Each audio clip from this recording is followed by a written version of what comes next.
Welcome to Saturday night at Studio Kitchen, Colorado, home of the Modern Eater. Woo! Have we got a show for you guys tonight? And Greg, I am standing up. He thinks I'm sitting down because I'm so short. I am standing up, dang it.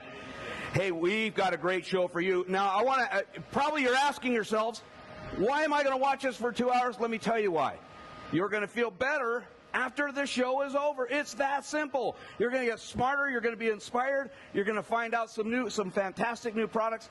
This is going to be a blast. So who are we starting with? I got the show right behind me. Let me show you. No stranger to TV, Carrie Baird, Denver's treasure. Oh, sorry, Carrie. Thank you for. No, I'll go ahead. Okay, welcome. What are you making for us this evening? Hi, we're going to start the fancy toast, and then we're going to talk all things chicken. You can't lose with this girl. She's awesome. God, we love her. Thanks for coming back. And right next to her, Blake. Hi, everybody. Blake, and you're from? I'm from SEÑOR BEAR and Mr. Oso restaurants. Everyone knows those places. I hope so. You're doing an incredible job. What are you cooking up for us tonight? I'm just the assistant, so I'm sous chef #1. Awesome. This is going to be a good one. Thanks for coming down. 100%. Now, I've also got Chris. Yes, sir. Christopher. From? Tonali's Meats. Awesome. What did you bring this evening? I brought down the Cook's Ventures wogs that Carrie's using for tonight's demonstration. Holy cow. And you guys, a long family history. Oh, yeah. 56 years now in Denver. Oh, my gosh. You don't look a day over 40. That's pretty good. Thank you. You got to have some of that. Will. How we doing? Thanks for coming. Will, you're from? Banded Oak Brewing. Banded Oak Brewing. Yes, sir. That's awesome. What did you bring for us this evening? So we brought a Belgian blonde that's been in Pinot barrels and some other kind of tasty treats, so a little bit of everything. That should taste pretty good. That's going to be incredible. Thanks for coming. I've got Stephen. Hey, how are you? Stephen, I'm doing better now. I got my new best friend, Stephen. Stephen, what did you bring? Where are you from? So I'm from Moon Distillery in Golden, Colorado. Awesome. And what did you bring tonight? So I brought a whole bunch of stuff. We're going to be drinking a little bit of Principium, a Colorado single malt. We're going to be drinking a little bit of Gunfighter whiskey, a little Golden Moon gin. We might even get a little crazy and drink a little absinthe. Uh-oh. Well, when they say absinthe makes the heart... Absinthe. You know. Thank you very much. Obviously, we've got a great lineup tonight. This is going to be an outstanding show. If you're watching on Facebook, go ahead, share with your friends. Tell them you got to watch this. Thanks for joining us. This is going to be an awesome show. Buckle in. We're going to have a whole lot of fun. We'll be back.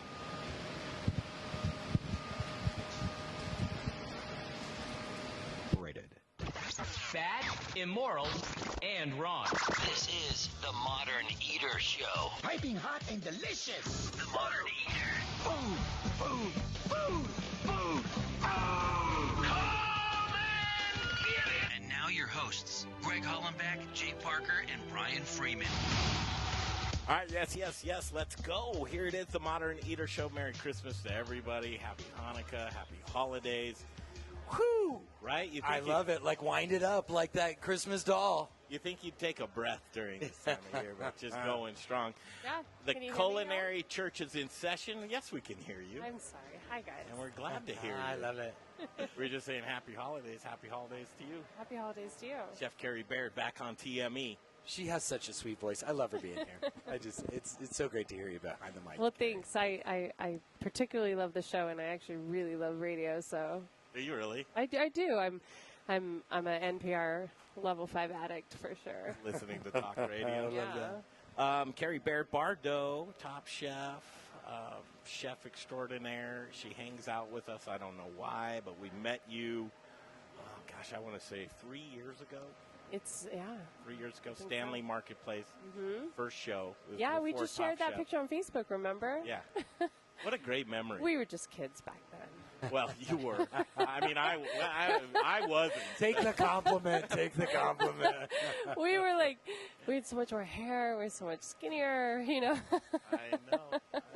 You're looking great, though. Thanks, and you. And Blake Edmunds here with us. Yeah. What's Blake? He's in the kitchen. Yeah, he's busy. He's making us dinner. You're going to hear a lot from Carrie and Blake. They're going to co-host the whole show with us tonight. We've got a great lineup. A new company that you turned us on to, Tonali Meats. Mm-hmm. What's up with them? They're my guys. They provide Bardo with the vast majority of our proteins. And just recently, you know, over the years,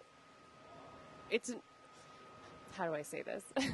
I've never been the biggest fan of poultry. I have a really hard time. I need to find something that's beautiful and responsible and natural and all these things, and it's really hard to find and, you know, keep up to the levels that the restaurants that I run work. And then so I work with Tonali's, and all of a sudden he was like, hey, I got this new chicken, and here we are. And I'm here to tell Christopher's here with us to tell you about it, but like that's how it happened. He'll be on at 6:30 with us. But the thing about chicken, it's not the taste or anything. You just had a problem with how they're raised and those types of things. Yeah, I mean, growing up in Idaho, there was a chicken farm not that far away, and it was really gross. Yeah, totally. It was really messed up. It's kind of like a haunted house, you know, like any kind of feedlot. Yeah, it wasn't responsible. Those chickens did not just have one bad day; they had a lot of them. And I can't wait to talk, because that's really what we love. I mean, we love the way that animals are grown. Even to the people are getting to the point now, Keri, that they care about the food that the animals are eating. Exactly, and that's how I feel. And so it's really hard, as you know, in a restaurant to find someone who can produce that volume for you. And then, you know, Tonali's has really met us, really helped us as far as protein goes. So you might not want to talk about these guys. Keep it a secret. You don't want to. I think I'm a little high on the food chain, you know, like you guys can try, but like he's got my back. Yeah. We're gonna do fancy toast in the next segment. Yeah, Kind of cool. Do you get tired of the fancy toast thing? Heck no. You don't? Do you think the Stones get tired of satisfaction? Like, no way. What a great analogy, Keri.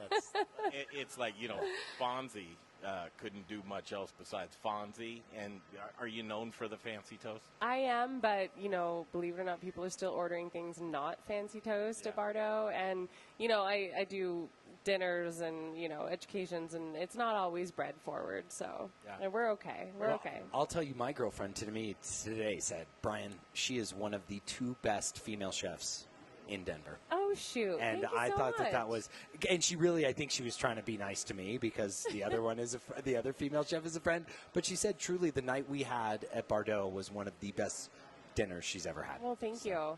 I mean, Bardo is so great, and it's not just me. I've got an amazing team, and, you know, we've been doing this for 3 years, and I feel like my team has pretty much been the same for 3 years, so we're just pumping out awesomeness. We've seen you also, I mean, you're very caring in the sense of you care about people's plights in life and their careers. I've seen you launch some people out of Bardo, too. Sure. To go on to do things that they've wanted to do as well, which is, you know, really kind of cool. Do you keep in touch with the Top Chef folks? Oh, my gosh, so much. Absolutely. I don't know if you remember, but my season of Top Chef went through a little bit of we had a little trauma. We lost Fatima. Yeah. And we were close. It was so sad. Thank you. We were close before that, and then losing her just kind of tightened our bonds a little. And so, you know, we'll always have each other. And, you know, I'm very lucky. I found a village so unexpectedly. So you keep in touch and you do dinners with them, too. Oh, 100%. Yeah, it's hard to make friends as an adult, you know. And then I was thrown into summer camp with 15 like-minded individuals, and Did you get along with everybody as well when you were first meeting them, or was there a few acquired tastes? No, I mean, not really. I kind of dove in. I was friends with everybody. I'm pretty nice. Is it contractual? Do you still have stuff that you have to do for Top Chef? Yes, I am still. I still belong to Top Chef for a little bit longer, but they don't like make me do anything. Like no, like. Well, it's not a bad thing. No, I mean, that was a not at great all. thing for your career. Absolutely, right? I mean, yeah. So if you know, if they're like, do a dinner, like heavy yes, of course. Like you don't have to ask. I got you. Heavy yes, Carrie Baird, Bardo here with us in the studios. It's cool because this is the first time you've been here with us. You've seen us grow too. Yeah. Oh my gosh, guys! I don't even recognize you. Yeah. Or your face at least. I mean, you've really seen us grow. Yeah, in all the directions.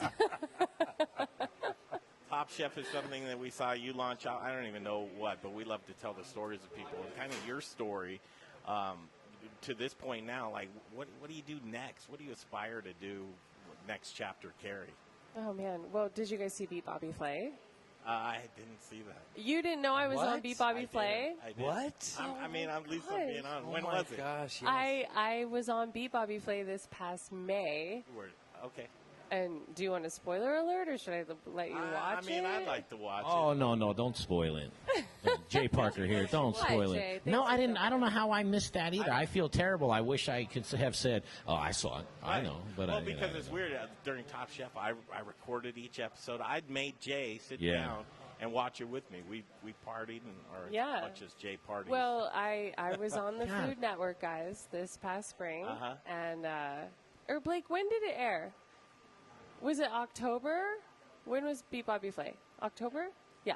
I filmed it in May, and it aired in October. But, guys, I was on Beat Bobby Flay, and I totally did good. Season 22, episode 3. I totally did good, so you may want to watch it. All right, we got to check that out. All right. Oh, but so there was another chef, though, too. Yeah, so do you guys know the premise of Beat Bobby Flay? Like, you go in, and there's another chef, and you battle, and then the guest judges. Mine was Seth Meyers of The Late Show. I don't know if you guys know who that is, but he knows my name. We've hugged. And, no big deal. No big deal. He invited me to He's the just Late a Show. little guy, you Yeah. know, Late Show. He was like, Carrie, check your availability. When can you come? No, he just showed up. He's in the bathroom. He's going to be on the second. Yeah. He's going to come on with you next. Yeah. He's freshening up. But yeah, so you meet your chef, and then you fight, and then the judges pick the person who's most able, who they think is going to beat Bobby Flay. So I beat my friend Lamar Odom from Chicago, who's a barbecue boss, which was awesome.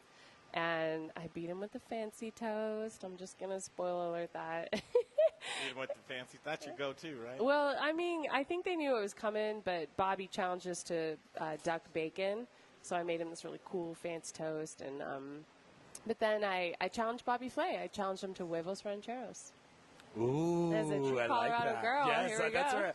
I'm like, she's put what? Like that was a little ace in the hole, though, right? I mean, well, the way that I thought about it was like I wanted to kind of like play his game, like I didn't want the judges to know whose was who. I really tried to play it like Bobby Flay did. I did my research. I looked at a lot of pictures because it's a blind tasting. They can't see whose is who. Who assembled what? They're behind a curtain, and so I really tried to play it thinking how he would do it. That's mad genius. Yeah. So, do you want to know how it ends? No, I don't. Okay, well, I'm going to watch it. I'm smiling Oh my right God, now. it's That's like all a you need tease. to know. I want to know. Yes, I mean, I know. Well, I know, but it's funny because I'm playing his game because it's already aired. But I remember during Top Chef, I tried everything in my power to get you to tell me. I bet that was like $1 million mishap on yes. my. You know what I mean? Yeah, this great. It's already done. It's. I was going to say, this one's done. I just say it. Yeah. I just say it. You want to watch? You don't want to Hey, do listen. it? Look at her face. Do you think she lost? Well, Come on I mean, now. I'm feeling Come good. on. I'm feeling good vibes. I mean, from you it, know her talent, and you know Bobby Flay's talent. Come on now. I'm going to tell you, and this is how Seth Meyers from The Late Show, my best friend, told me. He said it was unanimous. Carrie beat Bobby Flay. I love it. I'm not watching anymore. For just $1.99, you can own it on iTunes. I like that. I'm hearing something in the background. I don't know what that is. Oh, that's an open mic ready to go in the corner. That means we need to break. Fantastic. Carrie, set up the stage. What's up next? Fancy Toast. First of all, you didn't coin this, did you? No, definitely not. I didn't make a fancy toast, or I didn't make the word fancy toast. But I've certainly grabbed it. And with it. What are we gonna make? Tonight we're gonna go seasonal. We're gonna do squash and sourdough and cheese and pomegranate. It's gonna be really fun. All right, cool. So we're going to take a break. We're going to come back. Get your pens and paper ready or whatever, but this is kind of a cool thing. You're going to assemble it along with us, hear the ingredients, Cameras. and have some fun. Hopefully we'll get Blake. I feel bad because he's in the kitchen. I want him on a microphone. Maybe He's not far. He'll be right here. I love what he said earlier, though. He said, someone said, "Oh, Blake, are you cooking?" He's like, "Well, I'm her sous, right?" Sous chef number one. He's my number one sous chef. He's your number one. I like that. I like that. All right, we'll take a break. Come back, Little Rich in the Little Rich corner, and we'll be back in a flash on the Modern Eater Show on iHeartRadio. Greg, hey, I'm in the corner here with my new friend Steve with Golden Moon. Check that out. Steve, what'd you bring here tonight? So tonight we're going to drink a little of Principium. It's a Colorado single malt. It's the first product we pushed out of our expanded distillery. We recently took a gold medal at the World Spirits Competition with it. We're going to have a lot of fun, drink a little good whiskey, and talk about a bunch of booze. Oh, man, this is going to be fun. You're going to be a great guest up there. Now, let's say if I want to find you in the meantime, though, do you have, like, a tasting room? We do. We have Golden Moon Speakeasy in downtown Golden, Colorado. Don't tell them yet. We want them to stay here and keep listening. All right, all right. Hey, we're going to take a break. We've got some of our best sponsors, some of the best people in the biz. We've got some words coming up for you right away. We'll be right back. Skechers.com. Because at Skechers.com, we have miles and miles of styles of the most comfortable shoes on the planet. We have boys and girls shoes that sparkle and light up. Skechers.com has work shoes, slip-ons, sports shoes, casual shoes, canvas shoes, go walk, go run. The styles are endless. And on Skechers.com, you can find all the fits you need. Plus, so many shoes with Skechers exclusive air-cooled memory foam. So find all the styles, all the fits, and all the comfort. Only at Skechers.com. Modern Eater family, it's Little Rich. Everybody needs insurance, but do you have the insurance you need? When we opened Studio Kitchen, Colorado, home of the Modern Eater, we had no idea what insurance we needed. We didn't even know where to begin. Times like that, I turn to the experts. Our insurance expert, Brian Brenning with the Ewing Levitt Agency. Brian makes the coverage discovery process easy and seamless. Here's what you can expect from Brian and the team at Ewing Levitt. The absolute safest coverage, fair, low rates, quick response time, and honest, straightforward service. I've been in business 40 years. I trust Brian Brenning and Ewing Levitt Agency. He's not just an insurance expert. He's my friend. Make him your friend and expert, too, by calling the Ewing Levitt Agency today, 970-679-7374. For the best and most reliable insurance coverage, that's 970-679-7374. It's the Ewing Levitt Agency. Hi, I'm Charlie Gottenkenny, brewmaster at Brews Beers, Denver's award-winning Belgian-style brewery. I am very pleased to tell you that our new tap room at Colfax in York and Congress Park is now open, and it is a unique experience. It's close to great restaurants, has a big sunny patio for warmer days, will feature live music, and it has a very cool contemporary Belgian-style bar and tap room. To celebrate our second location, we have 18 beers on tap, including several limited edition sour and barrel-aged beers. For some holiday good cheer, try our figgy pudding and our unique champagne beer, Brut Le Grand. Check it all out on our website, brewsbeers.com. That's Brews, spelled B-R-U-Z, at 67th and Pecos, and now open in Congress Park at Colfax in York.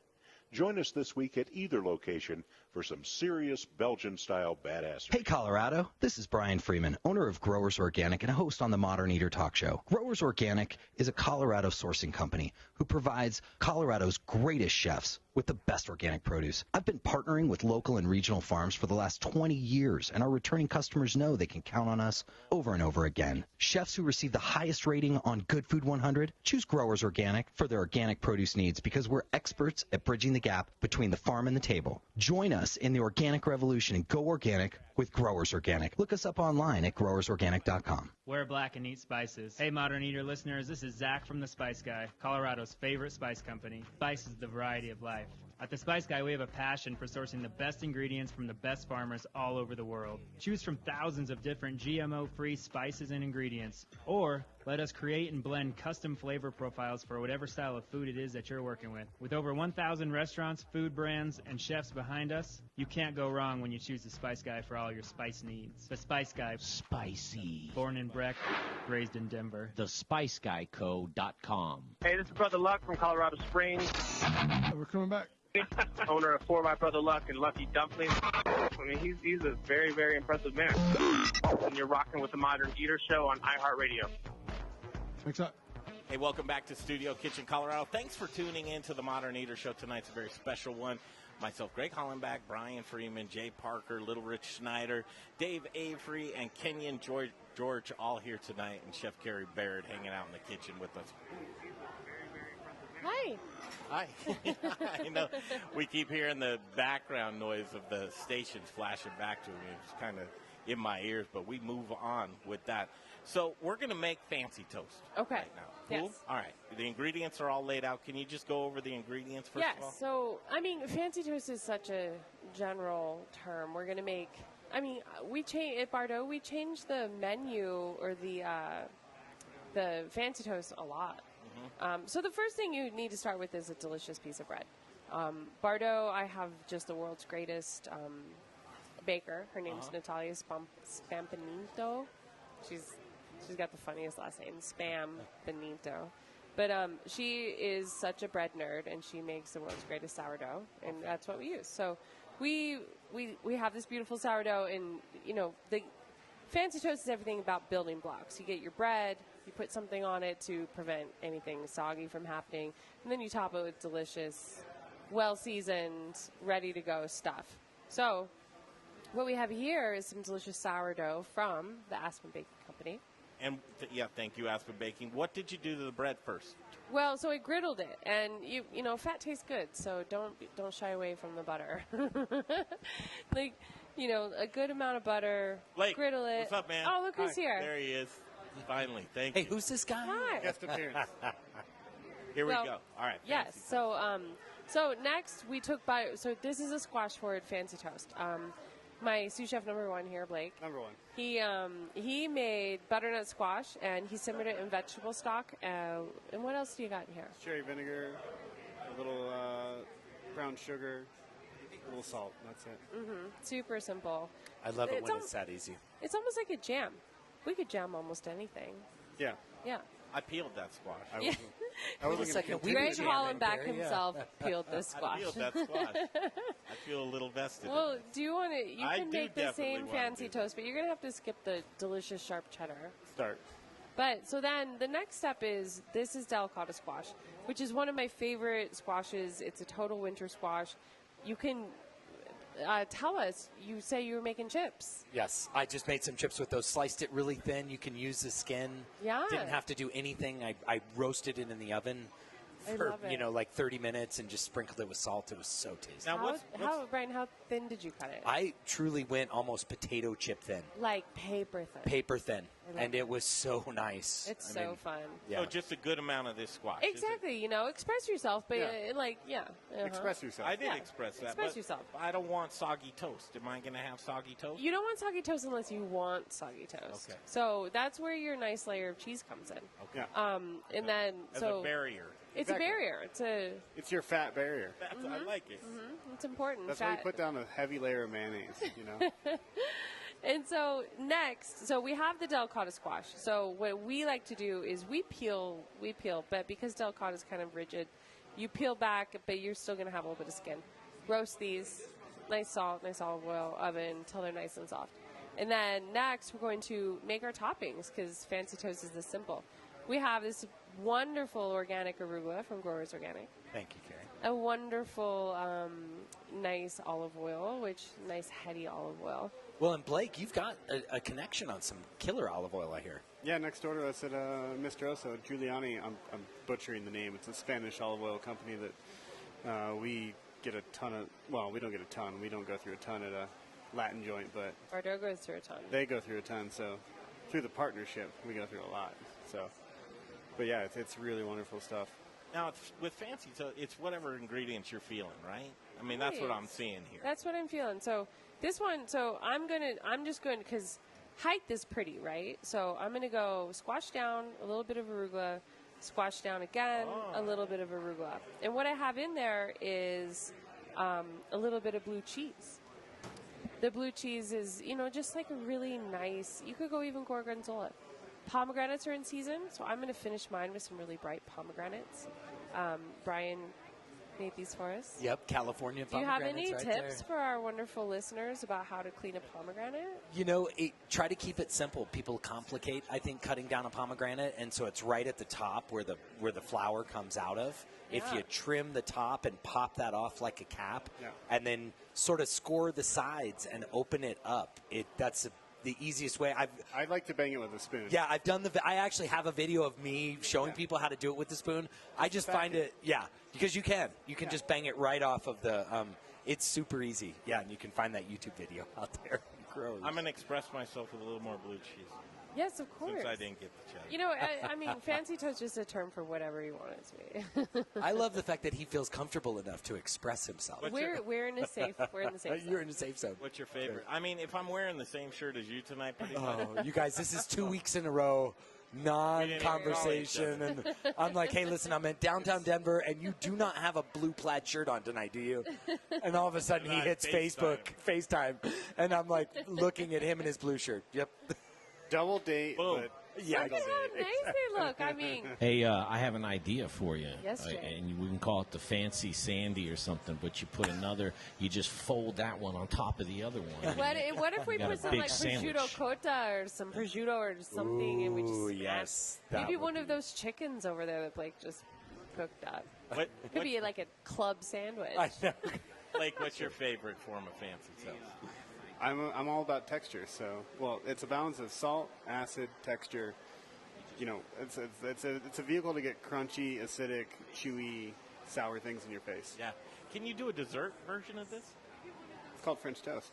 Well, I just think it could fit. As a kid, when I was jonesing for something sweet to eat, I'd make some cinnamon toast. Oh, sure. With peanut butter and honey on it. Yeah. Fancy. We have a fancy toast at Bardot on the brunch menu right now. That's French toast, like your usual suspects like cinnamon and Maple. But then we brulee the top like a creme brulee, and then we steep milk in chamomile tea, and finish it off with a little evaporated sweetened condensed milk. That is a sweet fancy toast. That sounds delicious. That Brunch, sounds good. Bardot's Saturday and Sunday, 10 to 2. All right, there's your fancy toast. We made the fancy toast. It's 6:30 on 630 KHOW, our local iHeart Radio affiliate.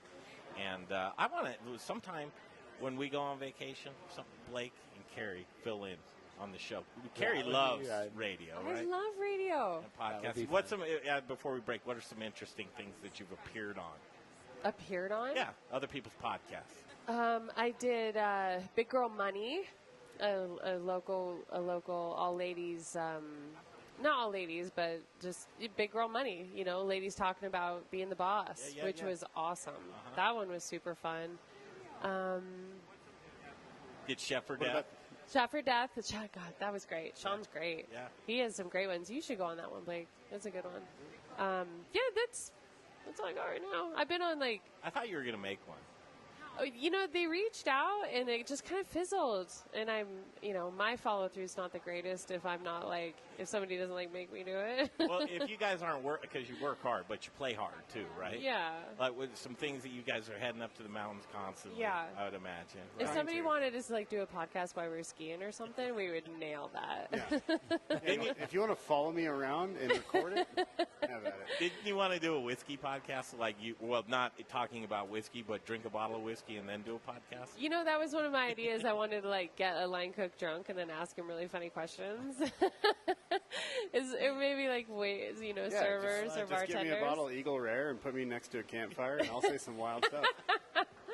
That's the good stuff. Yeah, that's pretty solid. Jay and I have always determined if this doesn't work out the way that we want to, we're just going to talk like we do together and turn a microphone on. Yeah. I don't know if people would listen, but I think it's interesting. I would listen. Stuff we talk about. Oh, there's a lot of people that would listen, and there would be a lot of emails and a lot of explaining to do, and a lot of I'm sorry. A lot of trouble. And zero sponsors. Well, we'd have to be sponsored by Hustler and a few other businesses like that. I don't know that your conversations aren't that good, you guys. You're flattering yourself. Hustler, you're going all the way there. Road trip is pretty good, the way we communicate. All right, let's take a I break. call it Dumb and Dumber. We're going to do chicken next. Which one are you? I'll take the dumber. I'm no problem. Chicken next. The meat company. So this isn't the actual chicken farm. This is the company that sources the chicken that distributes it. That's correct. That's how it works. A lot of times it does.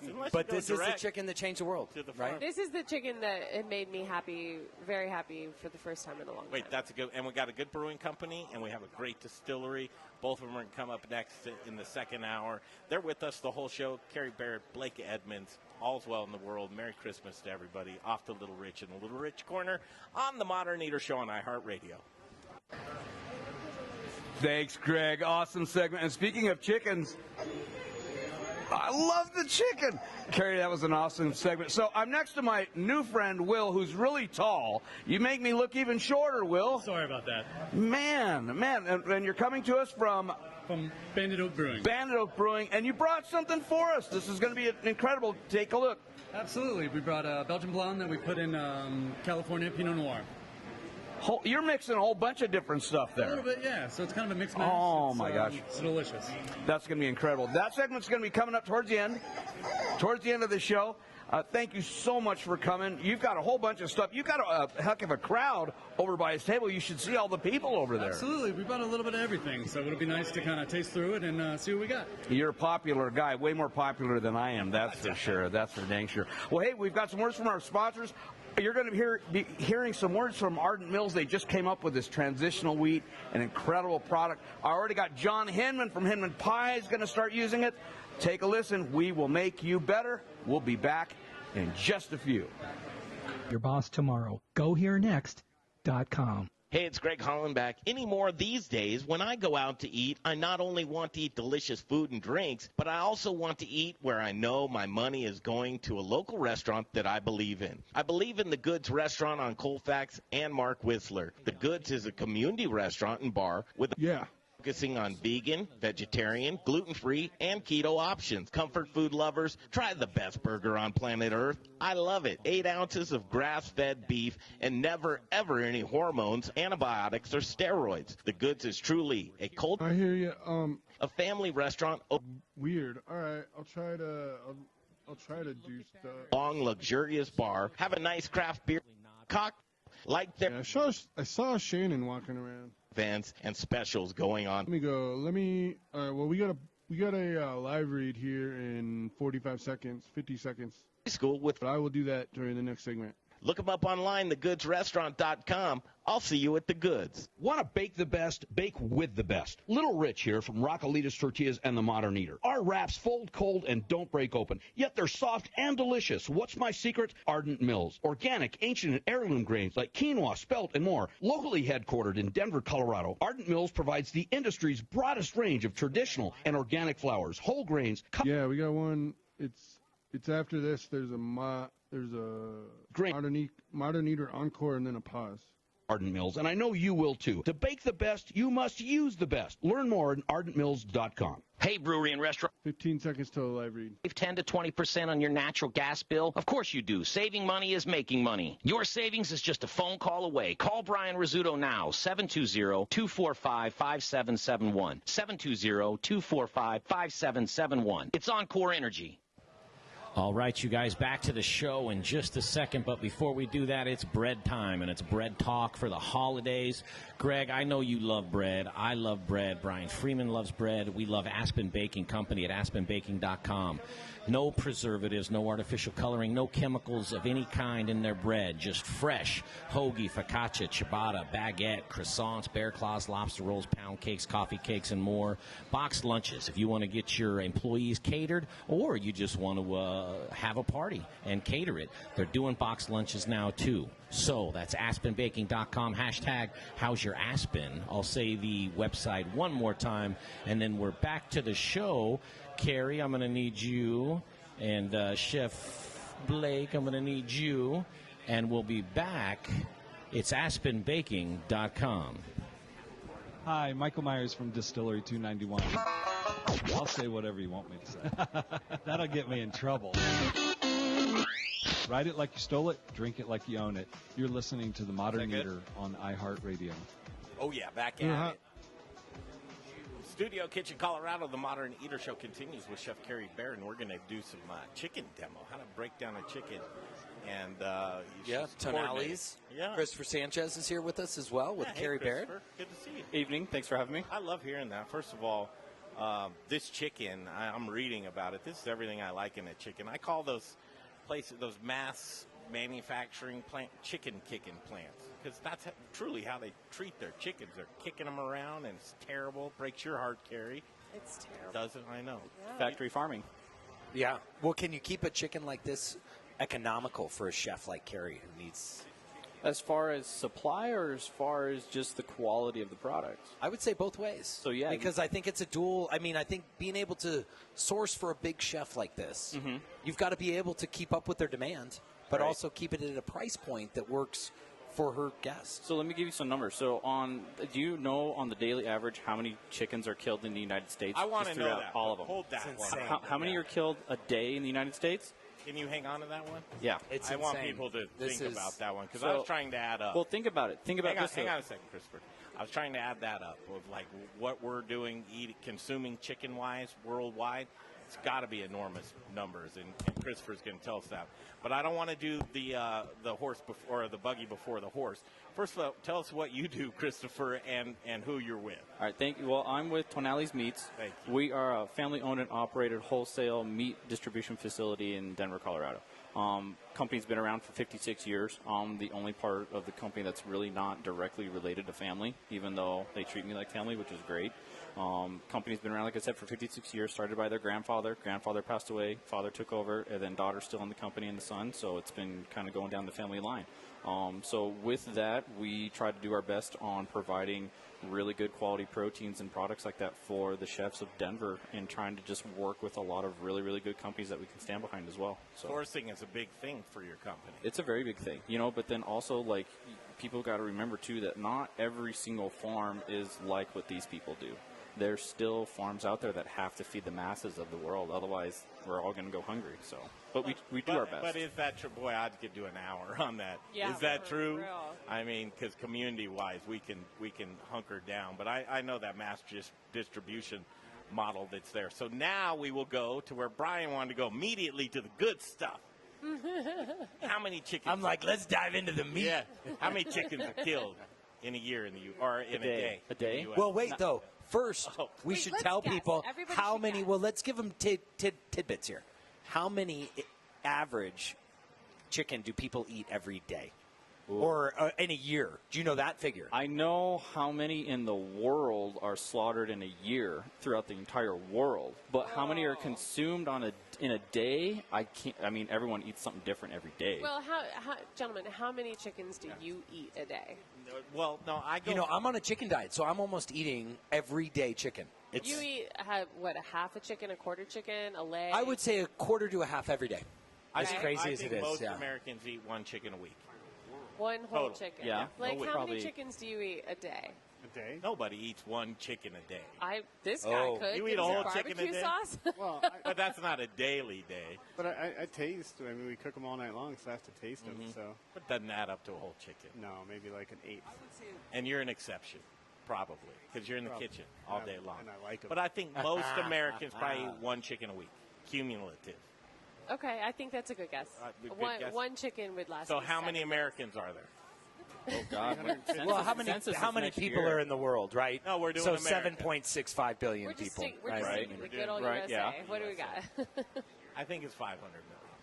A day? Well, No, I think it's 500 all the million people. in the U.S. So I'll take that and the math 7 into that. So here's my guess that there is 2 million chickens slaughtered in the U.S. every day for consumption. It's higher. It's higher than Yes. that. Higher. Yes. That's what. It's 9 million. It's Yeah. 9. 9 million chickens We're some every chicken day. eating A mofo. day. So do some A fast day. math on that. 365 days a year, Greg. Come on, 9 times We're going to get 365. emails like, Greg, you don't know how to count or add math. I know that's a lot of chicken. In the world last year, it hit 275 billion Wow. chickens. Yep. In a That's where I year. was going with it, because if you think that there's 7.65 billion people in the world, and then you multiply that times how many are you going to eat in a year? But Hello, it's that's not a big the most number. consumed protein worldwide, though, is it? It's I think it was number 3 or number 4, Yeah. just because seafood and pork, and then also we don't eat a lot of goat in the United States. I so thought goat was number 1 in worldwide. Seafood probably beats Seafood. goat. Yeah. Worldwide? Mm-hmm. Yeah. But Seafood. goat's probably number 2, right? Yep. Which amazes me because we barely eat goat, or me. You know, we put so goat on hard the to get. menu at Bardo, and it was crickets. Really? Like, oh. And it's so sad. It's But lamb. so delicious, and it was like, you know, responsible, and I only had one bad day, like the perfect goat, and it was we made it. We'll just awesome we'll call it lamb's cousin, and then just not call it goat. People can handle lamb, but goats, they're not quite there. And then I don't know how they make money off of chicken. That's totally a sidebar. But you go into and you go like, what? There seems like there's $10 in feed for a chicken in its lifetime, and then all the other things through manufacturing and processing and getting it to market. Where's the margins in I chicken? have a question, Christopher. How long does it take from when an egg is hatched to this wog? Yeah, Wait, well, what's a wog, first of all? So the wog is just the term that they use for a processed chicken. Also, it can be used as a broiler is another term that's used. So you have wog and broiler. Well, it's wing on Gutted. gutted. Yep, there is with the abbreviation, right? Wing on gutted. Right. Yep. So with this, what also makes this chicken so different is that your typical bird broiler wog, by the time it's done, it's only lived for about 42 to 46 days. How long? That's how quickly they've produced. These chickens are slow growing, which is a number one important factor because since it's slow growing, it has the time to actually mature properly, skeletal structure, muscle structure, bone structure, healthier immune system, healthier organ health, healthier everything all the way around. So these birds are anywhere between 55 to 65 days. And the reason why that there's a 10 different day gap is because the smaller birds are going to be the little hens, and those ones are about 2.5 to 3 pounds when they're done. And then the roosters, like we have here, this is a rooster, so this one's 3.5 to 4 pounds when it's done. So that's where it needs the extra couple days to get to that mature weight. So these guys are hanging out, playing dominoes. You got it. You know, harassing him. But you guys, in the big picture, that's a short time. 60 days. I can grow a whole head of romaine in 60 days. Exactly. So that's not a lot to raise a chicken.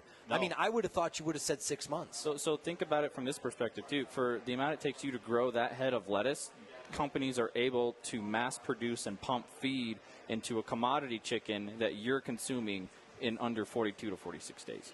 And then you'll see an issue. I don't have a picture of it with me, but there's also an issue where you'll see when chickens with their breasts, with these breasts especially, the muscle fibers are extremely fine. There's multiple muscle fibers, so that makes for a tender chicken. On the bigger produced chickens, the muscle fibers are really thick. And so that makes a tougher breast, right? So when their wings go up and down, they exercise the breast muscle, and that helps in that part of the genetics, right? When it doesn't do that, then you start to see things like tumors in the breasts. You get what's called like the woody breast issue, where the chicken's really tough. It's really rubbery.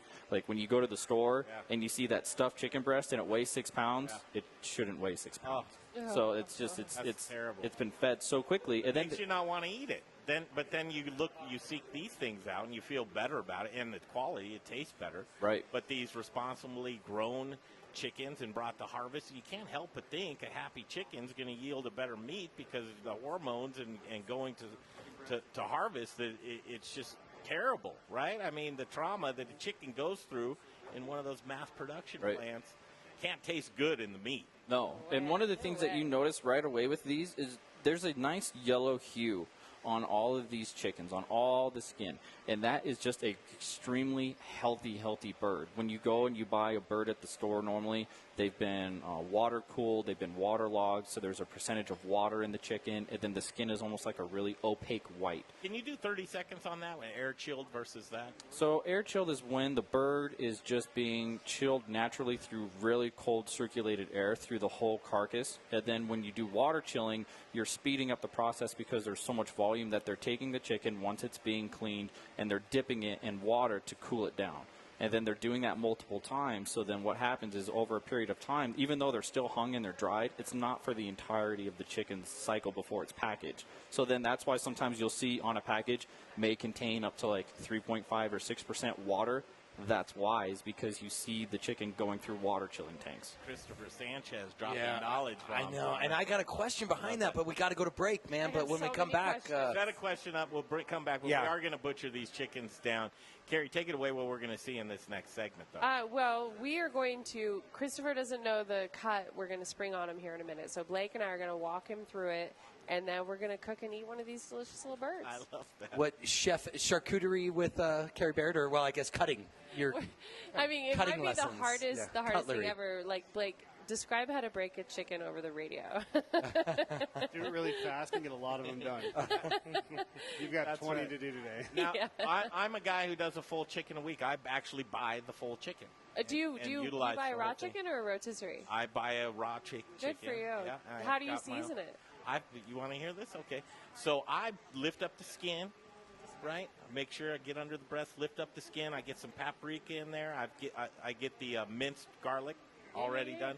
Put that in there. You buy minced garlic? I'm sorry, but yeah. Friendship terminated. Really? L-A-Z. Hey, it's better than it was just the powdered garlic. I mean, Oh, at least jeez. I'm going that far. So, and I'm getting a little bit of oil on top of this. I'm getting salt, and I'm getting pepper in there. The paprika is the number one thing for me. And then I put a little bit of mustard powder in there. That's Yum. my secret thing. I love mustard. And then I make sure the outside and the inside, because I want that chicharron tasting delicious when I'm done, that skin. But sometimes it's anticlimactic that you pull that skin off, and then you've left your breast naked, and it has no seasoning. Nope. So I'm going to make sure that's seasoned up as well. It's like an hors d'oeuvre, the skin. But it goes through a few meals. It's course one. It goes through a few meals, from tacos know one why. night into sandwiches the next day, and then using the carcass and throw it in. Yeah. And if you're doing one a week, you should have a big bowl of chicken soup for everybody every Saturday night. Probably live, so should. All right, we've better gone bring over it. time. We're going to come back. We're going to do some butchery. This is cool. Tonali's is here with us. And Christopher Sanchez. Of course, Blake Edmunds and Carrie Baird. All's well in the world. We're going to do a lot of booze in the next hour. So stand by for that. In Studio Kitchen, Colorado, off to the Little Rich Corner, which Carrie Baird loves. We're going to have Carrie do a thing to introduce the Little Rich Corner every time it happens. That'd be pretty cool. All right, there he is, Little Rich Corner. We'll take a break. Come right back on the Modern Eater Show on iHeartRadio. Thank you, Greg. I'm back with Steve. I did a rare thing. I brought Steve back on. Usually I just have people on in the corner for just once during the show, but you had so many people over there, and there's so many different bottles. I had to bring him back. And look at this. So now it's Applejack. Is that correct? Applejack? So it's Applejack. So what this is, it is a Colorado apple brandy. It's a single pass through a small copper still. Then we lightly oak it. We put it in a bottle. Really simple, great ingredients, all Colorado ingredients.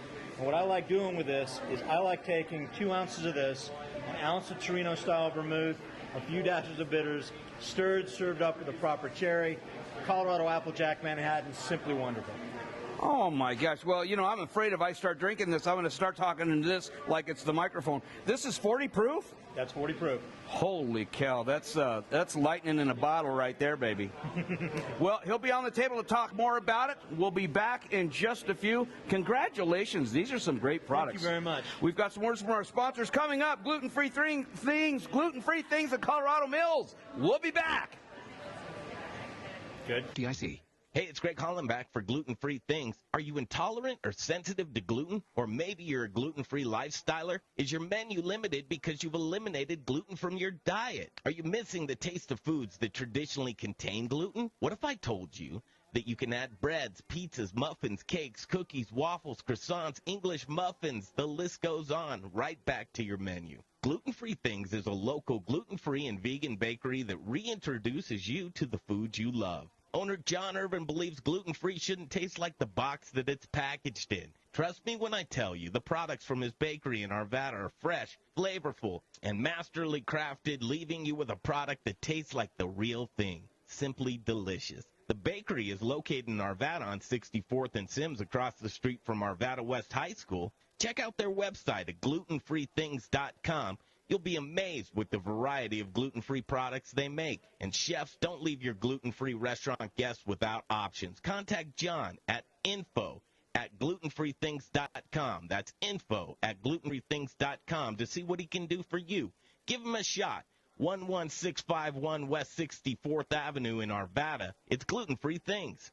Hey, chef friends, it's Little Rich here from Rocalitas Tortillas. Rocalitas, known for hyperlocal, innovative, and healthy tortillas and chips, served by Colorado's top chefs, and that's why we only use Colorado Mills sunflower oil. If you, too, want to serve the healthiest, most vibrant-tasting foods, you must use Colorado Mills. Colorado Mills is hyperlocal, Colorado-grown, cold pressed in Lamar, Colorado. Whether you bake, fry, or saute, get your Colorado Mills today. Available through Shamrock, Growers Organic, and Dawn Foods. For the best oil in the business, use Colorado Mills. Hey, it's Chef Elon Wenzel, owner of Element Knife Company. If you cook, then you'll know the importance of a quality knife and proper care. My training in Japan exposed me to exceptional cutlery. That's why I am so excited to offer you the knives I fell in love with. Element Knife Company is chef-driven, and my goal is to support and educate. Get at me for a knife clinic or conversation. Find me at elementknife.com or by simply calling 303-460-4628. For the best knives in your kitchen, think Element Knife Company. Listen up, barbecue lovers. Greg Hollenbach here for Proud Souls Barbecue and Provisions.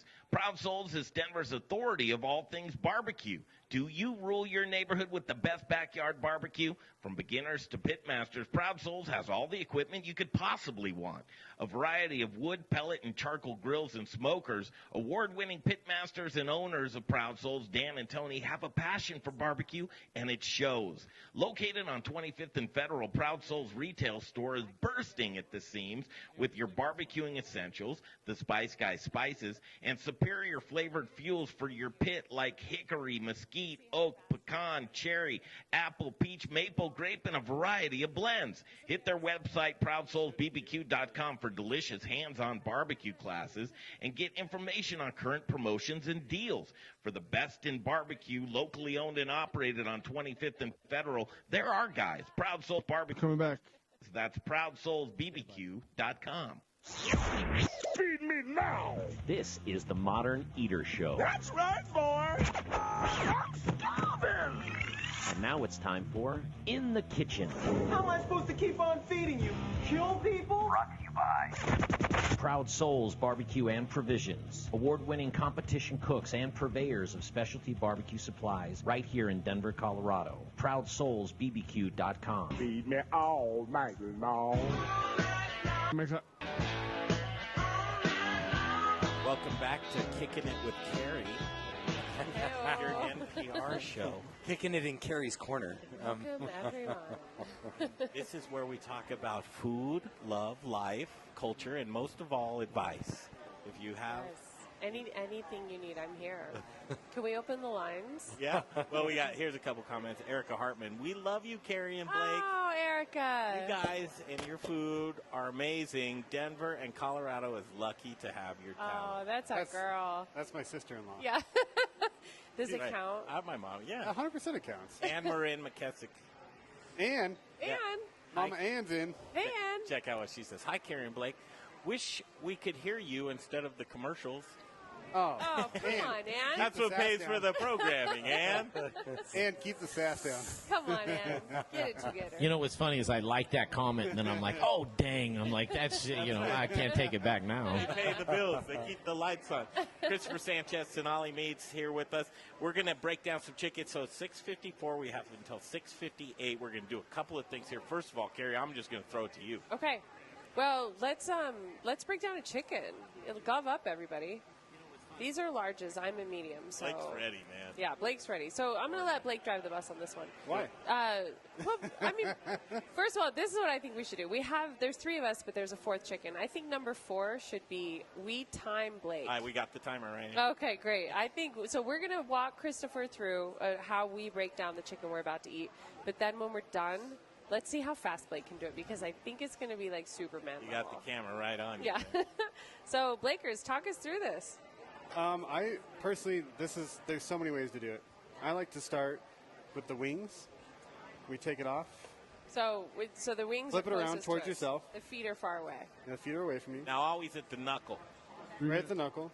And then just pop it out. It should just pop out. If you did it right, it just kind of comes right There's out. the knuckle there. It's pretty loose at this joint. Yeah. And Christopher, the first thing I noticed when I butchered these chickens the first time is they're dry. They're not wet. They're not sliding around. Well, the skin is thick and it's tight and Yeah. it's strong. It's not like loose and beat up. Really, really great. Is it weird to have cooks and chefs talk to you about how the skin on the chicken and how it's not dry? Oh, I love mean, it's People interesting appreciate because that. people don't quite get that when you see a really good quality bird. Well, in the first rule of getting something crispy or get caramelization on something is to have it dry. Yeah. So if you have this Water, you're screwed. Yeah, water, you're done. You're gonna get but burned. these dry birds, like, look at that skin. All right, like, see if you can do anyway. that one. Okay. So then you start chine bone here, right down the middle. Just kind of make a little incision. And then you feel for that breastplate there. 2 minutes. And then work. I usually start with the left side. And then you find the wishbone here. It's on the back side. I'm going to buy us another minute. I'm going to talk to Don back at the studio. Don, thanks. And you work your knife. Like, picture this is like the carcass. You're just kind of working it down the side. We're just riding the side of the blade, not pushing, just riding it down. Not pushing and using the sharpness. And the most important thing is here is to have a sharp knives. Always sharp knives. Always sharp knives. Hey, Don, buy me a minute back at the studio so we can break at 59.50. Thanks, brother. I can talk faster. No, you're good. I can go, auctioneer. We just want to make sure. And then we just work at the same side. The other side, pardon me, not the same side. And then at this point, I flip the bird around. You've got the carcass pretty well splayed out. And then you follow your wishbone down right here, and this is where you find the joint for your drumsticks. And you just literally push down, pull back at yourself, and you pop that joint. And then at this point, I hold the thighs like this, and I pop them out of their socket. Just like, pop. Yep, you feel it. And then you flip the bird over. You got your drumsticks that are already disjointed. And then you follow this line right down here in the middle. You can even make a mark. You just grab that skin. I like that move. You make the little mark. And then you just you hold the thigh and the breast kind of away. And you're just riding the flat edge of the knife. Don't forget the most tender piece of the bird, which is the oyster, which I missed on that one. I got the oyster here. Look at mine. This is how you get the oyster out. That's what you want. Yep. This is, folks, this is so cool. I got to tell you, All right, I love this. 1 minute left. Blake, grab that full chicken, right? We got 1 minute left. Okay, go. Can you do it under a minute? And go. Can somebody hit it? On your mark. I'll wait at like... Oh, you're going to... Okay, you can do it 8 under a seconds minute. for radio. That's like forever. Okay, so we have 50 seconds till break. He's going. Okay, here he goes. He's begun. How long is it going to take him? Full value on themoderneater.com. Watch us live. And here we go. Oh, my... Did you see that? How many of these are you doing a day? Not many anymore. I used to do a lot, about 8-10 cases a week. Ooh, boy. Ooh, look at that move. And he's using gravity. Like, that's one thing that's really cool to see is, like, he's not, like, pushing. He's, like, pulling in gravity. Don't forget you have to debone the thighs. Like, you're not done yet. Like, I know. I don't want a cheater who's part of our team or nothing. Nope, no cheating. So this has been 40, Yeah, 35 less than 40 so seconds. far. He's already broken this. Oh, look at that. Backside of the knife. He's using the backside of the knife. He's in. Oh, man. All right, we're going to have beer on with us next. Blake Edmunds, Keri Baird. We'll continue. Thanks. Well done, Blake. Well done. Wishing you a safe and happy. Oh, man. That's something watching that breakdown. Now, I'm going to invite Keri. I'm going to have Keri come over. We're going to have a little bit of a conversation. Come on over here, Keri. I'm going to tell you what's going on here. I'm going to give you the mic. Okay, catch your breath after that. I mean, there's a lot of stuff going on there. Did anybody just see him break a chicken down in 30 seconds? That was unreal. I mean, let me tell you a story. So when I first started working at Bardot, we were all bragging about how we could break chickens down. Of course, that's... Blake's like, I broke a case of chickens down in 22 minutes. And so I showed up there as the chef, and I was like, I broke a chicken down in 24 minutes, thinking I was all hot. And then I'd forgotten to debone the legs. So I was only halfway. Oh. I know. But anyway. Well, if the chicken was like me, it didn't look like it had legs. So maybe it was kind of that. Maybe they were Richie chickens. I don't know. We're just saying. Thanks for coming back to see us. You're one of our favorites. You're such a sweetheart. You light up the whole kitchen. Oh, you're so sweet. It's Truly. a beautiful kitchen. I'm glad to be here. It's Thank my you. honor. Thank you. We're working on it. We're working on trying to make it better, more community focused on our culinary industry. You're doing a good job, and you're on the right track. We're trying. We're trying. Thank you. Thank you. So I've got an unusual question for you. Okay. And it kind of really has nothing to do with food, yet maybe it does. Is what jobs early on in your career, in your adulthood, did you do that you hated the job, but now, oh my gosh, I'm so glad I went through that muck, if you will. Oh, my. There's so many. Well, Let me tell you a fun story of my first job ever. In Pocatello, Idaho, where I was born, there was a farm called Fraser's Egg Farm. It was a big egg factory farm, really stinky and gross. But outside of it, they had a few acres of berries. And so they would pay you $5 a flat to pick berries. And you could do it before you were of, like, I think I did it when I was 13, maybe? Oh, my gosh. Like, we weren't of working age yet.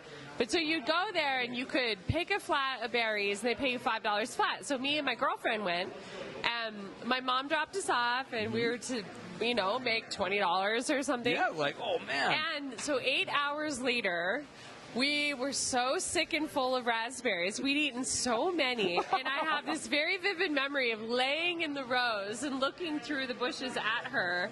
And we're just like dying in the sun. Like, how do they do this? And why would they do this? We made $5. Oh, my gosh.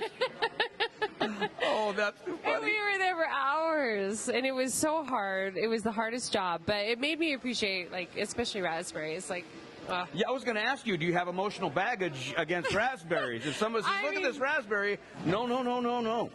There has to be a better way. They're, you know, like, they can't possibly be paying people to pick them one by one, because not only did we, was it hot? It was Idaho summer. It had to be 100 degrees, but we ate more raspberries than we put in the flat. So the farmer couldn't have liked that. The yield was off a little bit that our day. mothers didn't send us with lunch. We ate the raspberries. Oh, it was awful. That's so funny. But, I mean, so everything else after that had to seem relatively easy. Well, sure. And then the next one, you know, I worked at a diner in high school. And, you know, what'd you do? My first real job, I was a waitress, and I wore this horrible muumuu that was 2 times too big, and I had to wear nude tights and black sneakers, and just, it was a coffee shop, and back then you could smoke inside, and so it was a 24-hour coffee shop, so people would smoke cigarettes and drink coffee. We had like a limit on refills. It was something like 18. At 18 cups, I had to charge you another $1 for another one. Cups? Oh, my gosh. I know, it was a different time, but I mean, 18 cups, I would think a catheter would almost be needed. You think that you just needed, yeah. So you've been in this gig a long time. Yeah. And so you start at the front of the house. How did you migrate to the back? Well, I did front of house for quite a long time, but you know, I was missing something. I wasn't satisfied. I wasn't like, you know, I had an itch I couldn't scratch. And so I made the move. I was just like, I was tired. Like, I was making good money. I was happy. I was content. But there was something I wanted. I wanted something more. Well, on behalf of everyone who's ever eaten even a single bite of your food, thank God you went to the back. Thank you. Wow. Well, there is something to be said. The back is that camaraderie, that it's, you link together, and we got to get through this. Oh, it's like a pirate ship. It's awesome. Yeah, absolutely. Well, thank you so much. I have a little bag of something I want to give to you. I got a call from a friend of mine, and that's the fun part of this show. A friend of mine, Terry Mays. She makes some incredible jellies, like pepper jellies. Ooh. And I went to a food show, probably 4 years ago. And in that whole show, her jellies were the best thing I found in that show. I love that. And so I have them at home. I think we've even still got some here. But Terry called me last night. She saw you were going to be on the show. And she's like, Richie, I would love for Keri to see and taste my jellies. So let me reach back over here. Yes. I picked these up from her this morning. Well, bless your little heart. So this is what it is. I'll just do a little quick show on the camera. Hacienda Maize.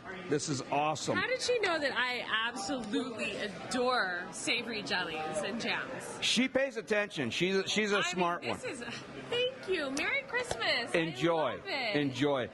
We're going to be back. Thank you so much. I got to have a hug. Mwah. Thank you. We'll be back. That was a great segment. That was so much fun. I'm so glad you went to the back of the house. Right now, you can call and get 50 generic versions of Viagra for about $100. They work. Try it for yourself and see. You can have them delivered in an unmarked package in about a week. Call now to order. 800-213-9258. 800-213-9258. Steelman Pills will send you 50 generic versions of the blue pills to improve your sex life for about $100. And when you call, tell them I said to throw in a few for free, with your order, of course. Oh, and one more thing. We guarantee them to work for you. So call now to order and to have a better sex life. 800-213-9258. 30 seconds. 800-213-9258. 800-213-9258. Again, that's 800-213-9258. Denver's talk station. Available everywhere with the iHeartRadio app. Now #1 for podcasting. 630 KHOW, an iHeartRadio station. The following is a paid advertisement. The opinions, viewpoints, and promises made during the following program are not those of KHOW, its staff, management, or parent company, iHeartMedia Incorporated. How about a bite to eat? It's time for the second course, hour number 2 of The Modern Eater. What are you hungry for? Here's to a meal we're all here for. Delicious and tasty. Now we're getting to the good stuff. With your hosts, Greg Hollenbeck, Jay Parker, and Brian Freeman. Yes, yes, yes, and more yeses. Happy holidays to you. Merry Christmas, Hanukkah, Kwanzaa, a whole week full of holidays. Family, friends, however you look at it, you know. Not everybody's like you, Brian. Don't expect them to be. Come on. People now. are different. Your family's you're different. not different. Look at you. And we we're put together a twinsies. nice picnic table tonight. Look at Didn't we? that. I like your shirt better. We'll switch in the next one. Greg Hollenbeck, Brian Freeman, Carrie Baird. We continue. Blake Edmunds indicate he's serving food for everybody else. Yeah, he's doing what he does good. Yeah, which is what? Doing what he does good. Being fancy. Cleaning up and being fancy. Okay, Carrie, ready? Yeah. Because you like spirits, you like beer, right? Yes. Blake was telling me I like the cheapest beer you could possibly give me, which there's a place for that, PBR. For sure, those for types of things. But artisanal beers that are made here, craft beers, we've got a company, Bandit Oak Brewing Company, like to welcome these guys. Will, welcome to the show. Yeah, thanks for having us. Hey, guys. Good to see you. Yeah. Brianna, good to see you as well. Gosh, they're smiling, ready to go. So tastings, that happens a lot in the industry. Yeah. Come in, let's taste that. We're going to go through a little tasting rigmarole here. I've never tasted any of their stuff except for your Kolsch just a few minutes ago. And then this right here, I don't quite know what that I think it's the Scotch Ale. Yeah, Scotch Ale. Delicious, first of all. Oh, thank you. Okay, let's pour some beers. Let's taste them. While you're doing that, talk about Bandit Oak Brewing Company. Absolutely. We're located less than 2 miles away from here, which is kind of hilarious. So, yeah, we're Where at? in between 4th and 5th on Broadway, 470. Oh, your neighbors. Yeah, so not far at all. Yeah, we've been around about 3.5 years. We kind of dabble in some wine barrel aging. We do some whiskey barrel aging as well. But yeah, this is kind of some of our very drinkable, straight up, just beer. So none of these have been aged in any wine or whiskey barrels. They're just easy, approachable, kind of the same style as a lighter, I guess, American kind of type of beer. So we're going to start off with the Kolsch, which is just a really nice, light German ale. It's a daily. It's a daily. And so, Will, you're saying none of these tonight that we're drinking are sort of your flagship? None of these right now. We did a Belgian blonde that we put in a Pinot Noir barrel that we're going to taste later. But for these right now, these are just really easy drinking. We try to not really pigeonhole ourselves, so we kind of run the spectrum of taste. So if you come in, you're not kind of a beer nerd, or you're not in a experimental or adventurous mood, you can have just a really straight up, easy drinking, drinkable beer. Or if you feel like trying something a little more advanced, I guess, you can have Belgian blonde, or we do an imperial stout out of whiskey. We do a lot of kind of funkier stuff, really based on what you're in the mood for. What's your beer palate, Carrie? I tend to go to the IPA, the bitter, the hoppy. Yeah, really? You like the hoppy? I do. Don't get me wrong. There's a place in my heart for a Pilsner or a Kolsch, especially after a long, if I'm thirsty. Or but a if hot if summer I'm day. sitting down, I drink an IPA. That's it? Yeah. IPA. Brian, you're not really a beer fan.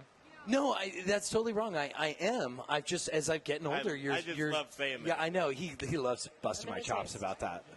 I think your tastes change. As we age, as we mature. Oh, absolutely. Our tastes go from one place to the next. I started really dark.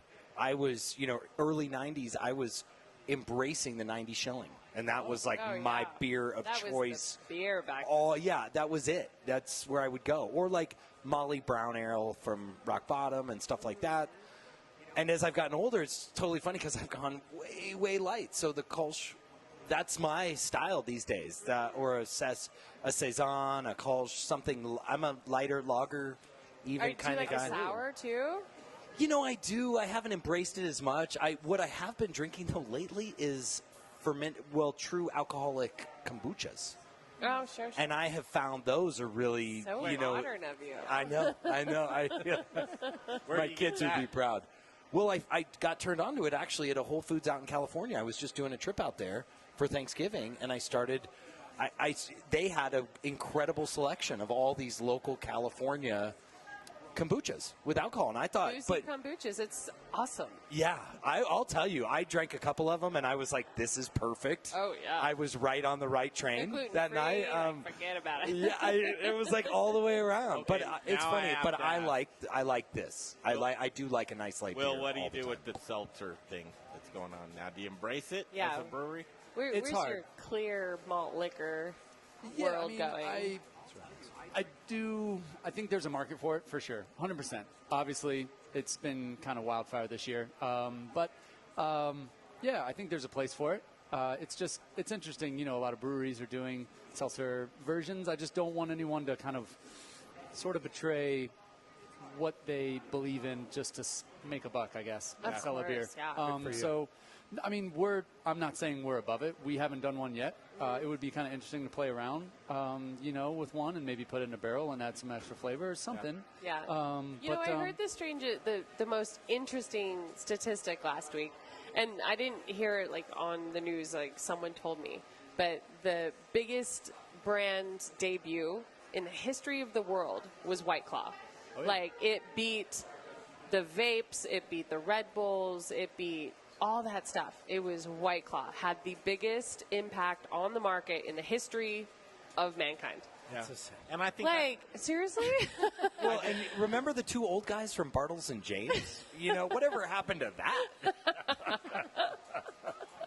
Well, what was the other one that came out that was, the early ages of the Zima. Oh, gosh. Holy smokes. Thank you, Jay. I would have drowned with that. I'm always locked and loaded. You want to talk about Zima, my I'm glad this is like a year-end show. We're going back through memory lane tonight. Zima's back. Zima's back. Is it really? Oh, totally. We could go to the liquor store and get some right now. I drink. Not that we're going to, because I like IPAs. I want to talk about this but I got to tell you, this is your Kolsch, right? Well, and this is awesome. Thank you. So here's one thing that a lot of people do with their beers is they find one they like and they don't go away from it at all. I was like, give me some more of that Kolsch because I love it. Right, totally. Right, but I want to try these other beers here. No, absolutely. I mean, people are definitely creatures of habit. People come in without looking at the menu, and they're just like, I want an IPA. Hit me with something else. That's what I do. I walk in, and I was like, what do you got? Do you have an IPA? Totally. And it's everyone kind of has their own stamp that they put on their IPA. We do a really traditional 2-hop West Coast. So, once again, we don't really – there are – fads and things that happen in kind of the beer industry and every industry, but we kind of stay away from the hazies. We don't really know its shelf life, and kind of when it starts to get some particulate and some things in the beer, it's not really my cup of tea. What does a hazy mean? Hazy essentially means there's a lot of yeast in solution, so it's that's what causes that kind of opaque character. And hazy is literally that, it's cloudy.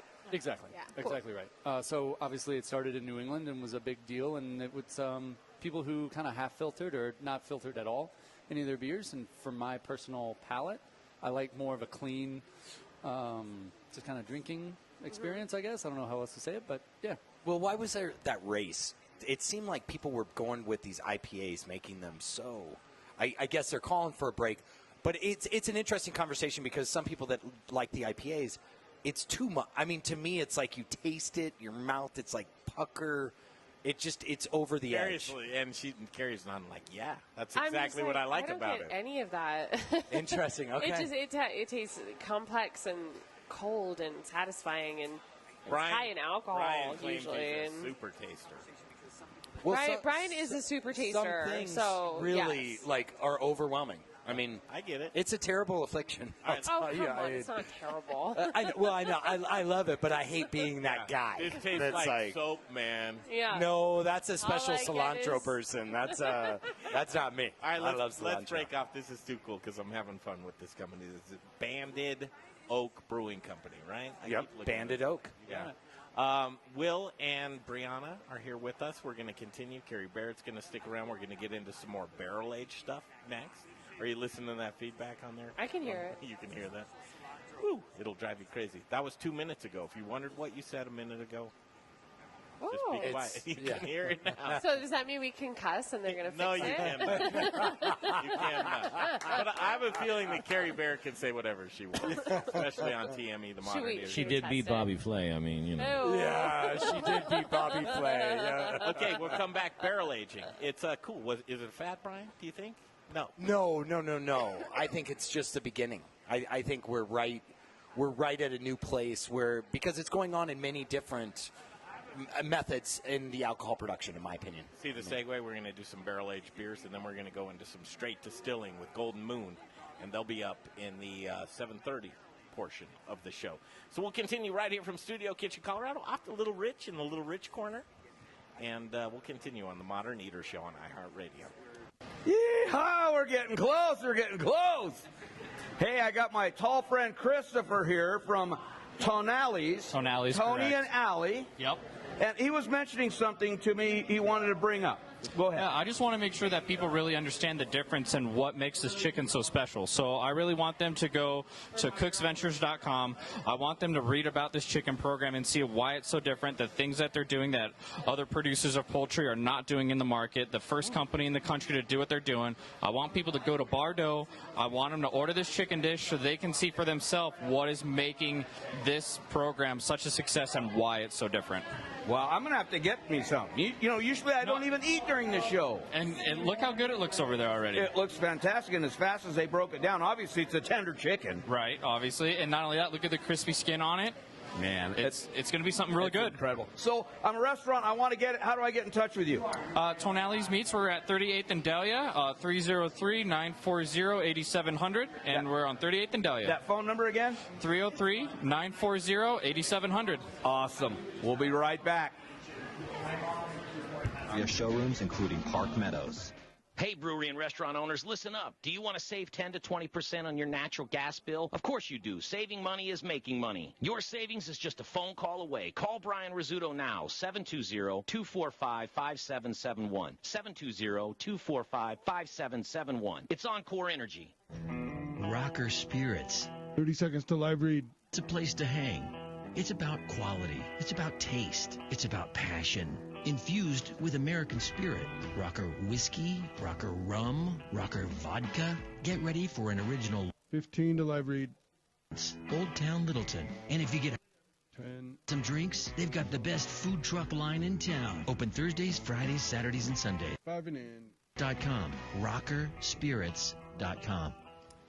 All right, you guys, back to the show in just a second, but it's that AspenBakingCompany.com time where we talk about delicious bread, locally made with no preservatives, no chemicals, I no ate a whole dyes. loaf of bread last night. No, you didn't. Well, but Yes, I wanted, no, he did. I wanted He did. to. What? I wanted to. I definitely could. Could you? Oh, Was it- without a doubt. Bread is like everything. Everything. Keri Baird, you get down with AspenBaking.com? You know I do. Well, say it. Say Keri Baird gets down with Aspen Baking. Carrie Baird gets down with AspenBaking.com. I don't know if that's loud enough to cut out, but I'll take a shot at it later. It's AspenBaking.com. Whether you're into hoagies, focaccias, ciabattas, baguettes, croissants, bear claws, lobster rolls, pound cakes, coffee cakes, the list goes on and on. If you're somebody like Brian Freeman from Growers Organic who treats his employees, now you have to some boxed lunches. They do boxed lunches now, and they're using delicious Rome sausage in those boxed lunches. So, Jay, who doesn't like a good box lunch? an insane person, I guess, or somebody that's already had lunch, maybe. Those are the two people. They've already eaten or they're crazy. They're insane. Yeah, so well, I'm going to tell you the website again where you can get all this delicious bread here locally in Denver, and then it's back to the show with Chef Keri Baird and the folks from Banded Oak Brewing Company. It's AspenBaking.com. Yo, what's up? This is Justin Brunson, Ultra Meat and Cheese in Denver Central Market. I'm a meat guy. And you're listening to the Modern Eater Show on iHeartRadio. Little Richard reveling over the talents of Mr. Jay Parker right there. He's very talented. He is very talented. I love your reads too, Jay. Yeah, they're so fun. Your Thank witty you. commentary. Thank you. All right, round robin real quick. Okay, as we're getting into the holidays, what's the number one food or beverage that you only eat during the holidays that you love, Carrie? Cranberries. Cranberries? All right. How about you, Will? I'm kind of a sucker for eggnog, but I'm about like a Good one bottle and done. Yeah. Only like one day, one drink. Yeah. Yeah. I just got to scratch the itch and I'm out. Brianna's thinking. Pumpkin pie. Pumpkin pie. Or pecan. No, I could see I mean, that. those are real. Would you say like pie in general or just those two? Just those variations? two. I feel like summertime I'm not into the, I don't really the winter eat pie pies. unless, or just pie in general. Yeah. It's mostly just Yeah. pie. Those two pies. I'm We with actually you. did- Pumpkin we and actually pecan. did both the other day, and we're like, I can't decide. I got to do each. How about you, Be Free? I'm going to go sweet potato casserole, man. I never go down with the marshmallows like I do in the around the So holidays. you're saying you don't eat sweet potato casserole in July? No, I Unbelievable. know, and I should, but because I like it, and I always tease people because everyone thinks we grow yams. The other day I was doing a tour, and they're like, "Oh, I eat yams all the time." Yeah, And hey, I'm like, vegetable guy, what's the difference between a yam and a sweet potato? well, one, we do not grow yams. Do not grow on this continent. They only grow in Africa, and I would say most of people in the United States or in the North America have never eaten a yam. So it's like a buffalo or a bison. Yes, we only have bison on this North American continent, but we call it the North American buffalo because we're the best. We're That's Americans. a whole nother conversation. not- But back to the not- root, I know. to the tuber. Yeah, so it it is a tuber Okay. and a yam, but it's really interesting because a yam is truly more of a starchy tuber than the So potatoes. why did we start calling sweet potatoes yams? It's interesting. I want to find out because it has to do with marketing. I'm sure at some level because we just didn't know orange. Well, it's because think about it. It's a Beauregard, which most people don't even know what is a Beauregard. What is a Beauregard? It's a variety of sweet potato. Okay. So you have so what most people know is garnets or jewels. Yeah, We I know try to that. categorize everything into garnets and jewels, but you've got your Euro Henrys, which are your white sweet potatoes. Delicious. Yeah. What about the purple variation? Well, the Japanese. Okay. That's your Japanese potato, but we call it a Japanese yam. That's Yeah. when And you're in it's- your best, Brian. Really talking produce. Oh. I call him. I'm like, you know what? Oh, we had a comment. I know. Where should you store this, Brian? Should my tomato be in the fridge? No, it'll get milly, and you don't want that. How mushy. dare you? Yeah, put your tomato. But I like a cold tomato, so now I'm just chilling it a little bit before I eat it, and I mean all kinds of weird stuff. Yeah. Back to beer. Yeah, okay. Sorry. Next episode. That's Modern right. Eater. Well, no, we could. I would love to geek out with you anytime, Carrie, on that because there's a lot of things around that. A Jerusalem artichoke. We digress. Beer. Yeah, Here we beer. go. And by the way, Get him going. this IPA though, I will say, super mild and right in line with what I well would say done, Brian. Well is done. a tasty IPA. Good segue. No, seeing you light up when you talked vegetables was it was impressive. It's for sure. right, Yeah, right? it's Like a yeah. light comes But yeah, on. it was amazing. Thanks. But It's my groove. yeah, It's, exactly. you It's know. strike zone. It's his Yeah. thing. Yeah. But yeah, so we also If you brought. ever need to ask him what you should plant on your balcony, like I do, Oh, where the good. exposure is and the best. For sure. Okay, we. Or should you refrigerate or not, peel or not? Yeah. Like ask this Onions, guy. potatoes, tomatoes. Is there any use for carrot peelings, Brian? Ooh, yes. Light up again.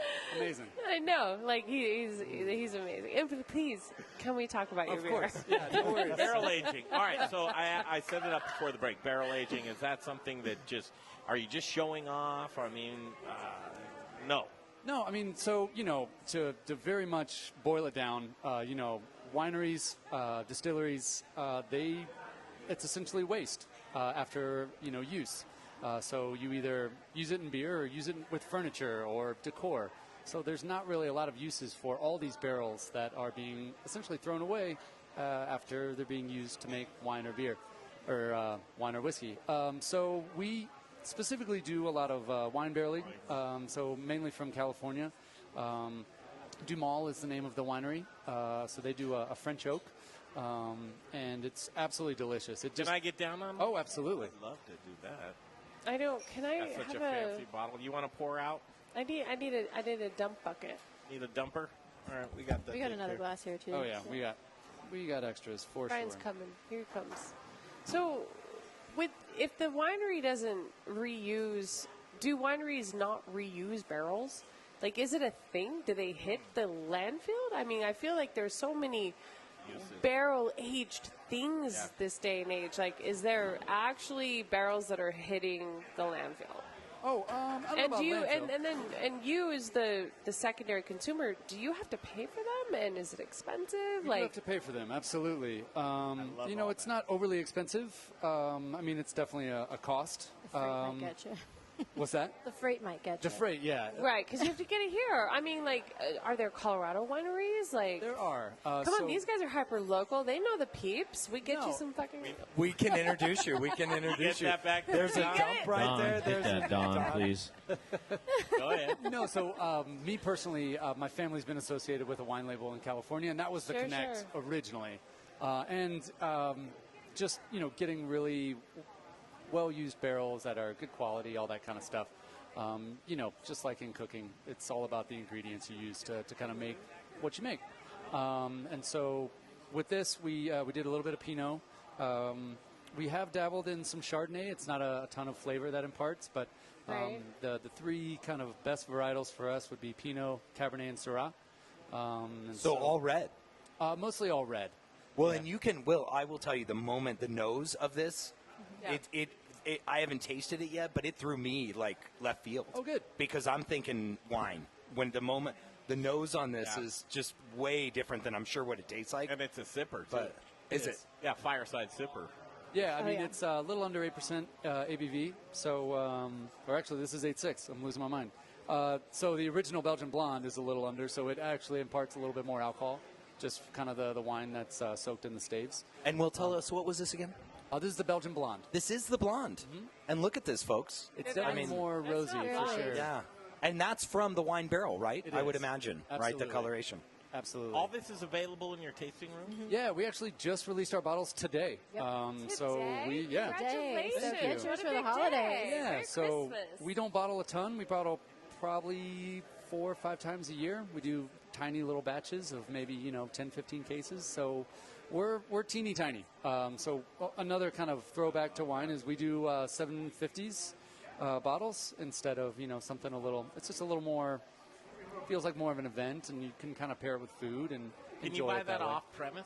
No, Not available? not right now. Okay, so go it's there. Only at the tap room. Yeah, and give that address again. So we're at 470 Broadway. So I say in between 4th and 5th because Highway 470, people think we're there, but we're not. We're a little bit more north than that. So the Across address. from the Wizard's Chest. Everybody knows that. Yeah. The Wizard's Chest. Oh. I got you. Classic landmark. I know where you're at now. Yeah. And You pretty know, soon that'll be worth Go it. get a little tuned up. Go to the Wizard Chest. It's a perfect afternoon. I love how you say that, Gift at the Carrie. Wizard's Chest. Get your own gift at Bandit. You're fine. love it. Well, now I know. Tis the season. Where's the Wizard's Chest? Oh, it's by Bandit. It's by Bandit. There you go. Yeah, exactly. And it's hilarious. Like Oh, people now will I come. know. There's a lot of competitions at the Wizard's Chest. What kind of So like Gaming. D&D, Gaming. gaming, and there've been a lot of celebratory beers Let's been get into had that, at guys. Bandit. Let's get into that. You did bring that, Will. That's like, now we're really rolling back in. Oh yeah, D&D, Pokemon. Oh, there's lots. OMG. So You guys were a Pokemon stop at once, yeah? we were. Shut up. Oh yeah, Really? it was ridiculous. Even the people from Wizard's Chest were like, "How did you make that happen?" We're like, "I have no idea. It You just should have happened." been like, we. Oh, I know a guy. We know Yeah, that yeah. guy. I know it. I did that. I know Pokemon. It's 7:30 on 630 KHOW, our iHeart Radio affiliate. Hopefully you're tuned in on Facebook Live. You get full value, and you get to see all these delicious beers that we're tasting. I am going there next week. Are you open during Christmas? Christmas Day and New Year's Day will be closed, but we're pretty much open All the time. How all the dare time. you? That's when I like to drink and just You got to get your crowler Yeah. in or your bottle age. yeah, you get know? those in. And these are ready to go for you. Absolutely, yeah. So Belgian Blonde is, we did a small batch of them coming to the tap room, and yeah, super easy. No worries. Delicious. Well done, guys. Yeah, Thank no you. doubt. Everything Yeah. I tasted was absolutely perfect. Really and, was. And these are the types of guys you want to support. Go see a new brewery. And this is a brewery that we Right? can recommend right off the bat. And you can get your gaming on while you're at it. I don't think I would ever thought. Are you a gamer? 0%. I have some of my line cooks are like level 5 nerds. I know. And I love them for it, and they're so funny, but like they love the Wizard's Chest, and Blake's dad is really big into that stuff. So we're like, You'll have to tell me later during the break what a level 5 bird is, because I don't even know that. I could show you a picture. Look who's in the Little Rich corner. I love this. Oh, Blakers! It's in the Little Rich corner. That's enough. It's coming up right here. All right, we're going to break right here. Stay Thank tuned. you guys. This is going to be Come good. see us. All right, little Brianna, you Come guys see are great. us, yeah. Bandit Oak Brewing Company. Go see those guys. Support local. And this is Heck time yes. to Hyper go local, support. man. All right, we'll take a break. Come back. We're going to do distilling. And Stephen Gould's up with Golden Moon Distillery and Golden Moon Speak or Speak Easy. Either one you want. We're going to do spirits. Up next right here on the Modern Eater Show on iHeartRadio. Woo! You mean we've got one more hooch segment? Holy cow, this is going to get ugly in here. It's going to get ugly. And look, we're here. We don't know what to do with our hands. I don't know what to do with my hands. I don't know, but I whiz excellence in the morning. Whiz. I know that. Whiz it straight from my whiz. I know. So I'm here with Blake, an incredible chef. Blake, where are you at these days? And you've been there a while. Where are you at? Well, right now I'm in Mr. Oso. We just opened up about 6 weeks ago. Formerly SEÑOR BEAR, the culinary creative restaurant group. We have 8 restaurants in town. A ton of stuff going on. But Mr. Oso is my baby right now. So. Wait. So where are you? Where is that restaurant? 32nd and Larimer. On the corner. End of a block from me. Yeah. I'm on 31st and Larimer. Doing what? Making tortillas. That's you? Yeah, that's me. Oh my God, I got to get down. So what's going to be on your Christmas? What's going to be on your Christmas table for dinner? Honestly, my mom. We're gonna go visit my mom on Christmas Eve. Nice. She likes to do a Christmas story, Christmas Day. So we're gonna have Chinese takeout at the house. Yes. Which is super fun. She's been doing it for years. It's really fun. And then Christmas Day, I'm gonna go visit my dad's side of the family. Awesome. And then that's it. Awesome. So, yeah. Merry Christmas, brother. Hey, we got some words coming up. We'll be right back. Great. Sausage awesomeness. My family is proud to carry on the fine traditions of Rome's founder, Jerry Rome, by producing a variety of amazing sausage in small batches with an eye on quality, not quantity. Every batch is made here in the great state of Colorado by hand mixing spices, utilizing lean cuts of pork to make an outstanding product. Sourcing ingredients and materials locally, we are committed to supporting local vendors, chefs, restaurants, and the entire Colorado food scene. Getting hungry yet? Brats, Italian, breakfast, hot Polish, green chili, chicken apple, and the world's best chorizo. You can source all of our sausage through a variety of food service distributors. If your distributor doesn't carry it, call us. We'll come direct. You want a custom item? We'll do that too. Samples, and of course, sausage jokes, can be had by contacting me directly at chris@romesausage.com or by phone at 303-296-7663. The modern eater loves Rome sausage, and I know you will too. Wear black and eat spices. Hey, Modern Eater listeners, this is Zach from The Spice Guy, Colorado's favorite spice company. Spice is the variety of life. At The Spice Guy, we have a passion for sourcing the best ingredients from the best farmers all over the world. Choose from thousands of different GMO-free spices and ingredients, or let us create and blend custom flavor profiles for whatever style of food it is that you're working with. With over 1,000 restaurants, food brands, and chefs behind us, you can't go wrong when you choose The Spice Guy for all your spice needs. The Spice Guy. Spicy. Born in Breck, raised in Denver. TheSpiceGuyCo.com. Listen up, barbecue lovers. Greg Hollenbach here for Proud Souls Barbecue and Provisions. Proud Souls is Denver's authority of all things barbecue. Do you rule your neighborhood with the best backyard barbecue? From beginners to pit masters, Proud Souls has all the equipment you could possibly want.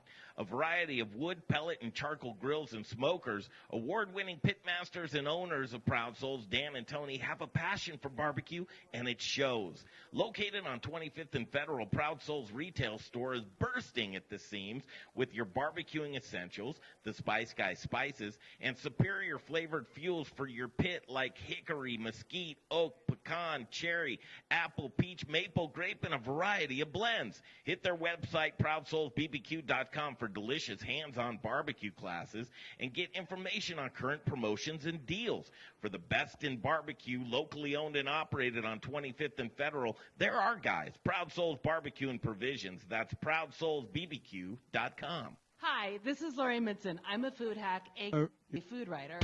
I was just told that I should put my line, and you're listening to the Modern Eater Show on iHeartRadio. Back at it, Studio Kitchen, Colorado, the Modern Eater Show on the final swing into 2 segments of talking distillates. Your button is glowing, right? Freaking, you are very Christmassy.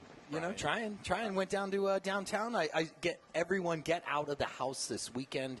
Enjoy the holiday spirit. Go downtown. Support your local businesses and restaurants. I agree, absolutely. All right, here he is, Stephen Gould, Golden Moon Distillery. Hey, everybody. How are you? Stephen. Hey. Good to see. It's been a while. We've been wanting to catch up with you for quite some time. It's good to have you here in the kitchen. This is the time of the year for me. I'm down with the brown spirits. I don't know, conducive to kind of colder months to me. To everybody, I think. I think so. And every month is cold in Colorado for Greg, so he's really down with the brown. Well, and here's the thing.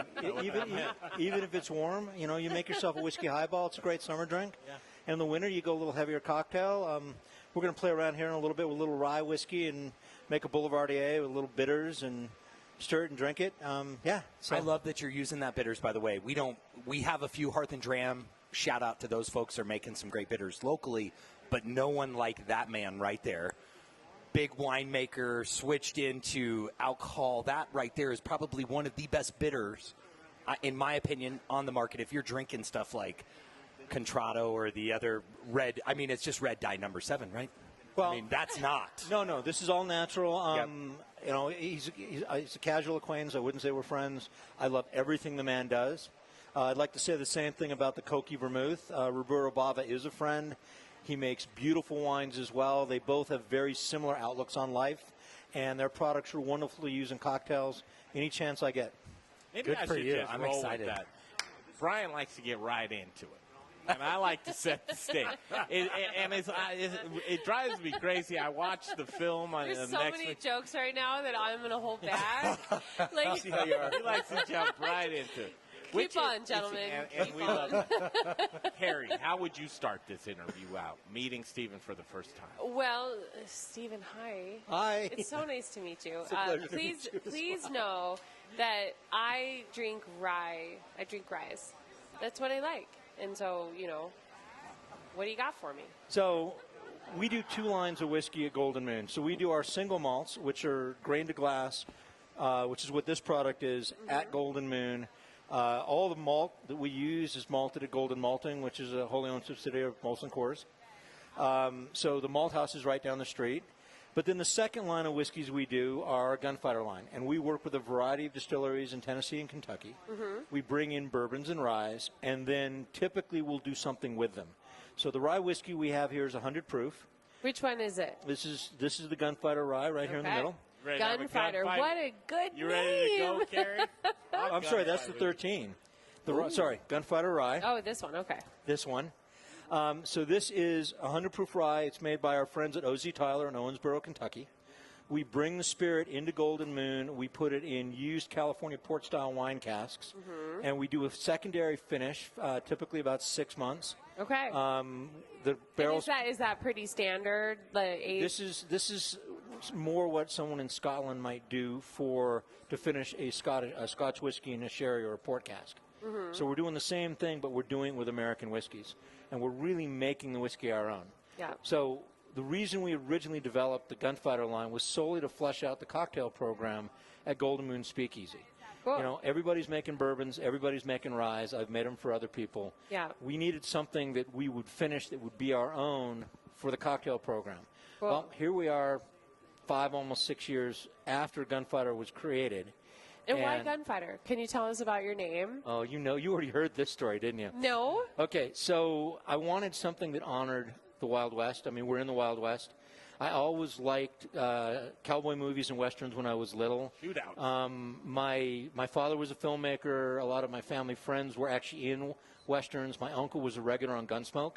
Oh, Wow. So you're talking John Wayne, Ronald Reagan, real kind of Absolutely. The youngins won't even know what that is. I know. And this is where it gets even cooler, I think. So when I was 16, I worked as a stuntman. And among other things, I was in a Wild West show in Virginia City, Nevada. And that's actually me on the label. No. Yeah. So I'm the gunfighter. One of my favorite Sunday shows, Wild Wild West. Oh, my God. Right I love there. Wild Wild West. You know. Oh, I love it. That was a great show, wasn't it? So I asked Blake to come in because he is he got me into rye. Wait, so I know a guy named Whiskey Bear. So the Whiskey Bear is standing right here next to me. Here he is. Hey, Blake. Oh, I just like it. Nothing too particularly special about it. I just really enjoy it. Yes, I drink rye because of my guy here, Blake. Well, and more often than not when I'm at home, I'm going to make cocktails off of my rye. Yep. If I'm going to drink my single malt, I'll typically drink it neat or in a highball. Mm-hmm. But if I'm building cocktails, it's typically off of the port finish rye. We've actually just launched a rum finish rye as well. That's really good for rye old fashions, but for Manhattans, for liberals, for Brooklyns, for your classic really earthy, spicy cocktails, I think the port finish works better. Yeah. Cool. So Greg didn't know how to get that. It's a drink. It's a drink. Greg's like, wait, Manhattans and liberals? Where? Where's the show going? I wanted to hear. I wanted to hear a Rob Roy in there, which I was telling. Oh dear. Okay. Where do we start? So, do you want to start by talking about Golden Moon? You want me to whip up a couple of cocktails? We can pass them around. Talk about Golden Moon while we whip up some. All of the above. Oh, yeah, Yep, do it. I'm going there. First of all, with any spirit, you should go straight first, right? Yeah, go ahead. Yeah. Yes, I don't know. Straight to the spirit. We've got we have enough. What does that mean now? Do we have enough glassware Yeah, there? sure we do. George, grab some glasses, would you? Yeah, grab some small glasses, would Grab you? some of those little small glasses. We'll do that. We're going to need like 97 glasses. Yeah, and then start I with mean, my don't you math's think pretty we good. should taste each one raw dog and then put it in there? I think that's only best when it's straight lip to the bottle. Touche. Pass it around, guys. cut that clip out. All right, so we're going to use this glassware. Now, these actually, the glassware actually has my friend Michael's Distillery's name on it. So, 291. Shout out to 291. But why don't we start with a little single malt? Yeah. We had some of that in the cupboard not too long ago. We polished it off, though. Now we're going to drink this raw. But I'm interested in trying this because of the fact single malt coming out of Colorado. That's somewhat of a big deal, I would think. I'd like to think so. Here we go. All right. Hang on, wait for me. It doesn't we're mean not, anything we're not if you don't shooting this here. If We're you gonna- don't make eyes, it doesn't mean anything. It's bad luck. How do you? So Blake, you drink your whiskey, you just put it down, huh? Yeah, neat and quick. Neat and quick. All right, I'm gonna smell it. I'm an efficient human being. Like I don't mess around. So single malt, though, right? So single malt. How long is its age? So this is very, very young. This is between 4 and 8 months old. Wow. Okay. We're using small New American oak barrels, number 3 char. We use a totally atypical method of mashing, sort of an upside down Scottish mash. So it's different than most whiskey makers. We use a proprietary strain of yeast that I believe captures a much higher malty character. Rather than using distiller's malt, we use a brewer's malt. It's Coors malt.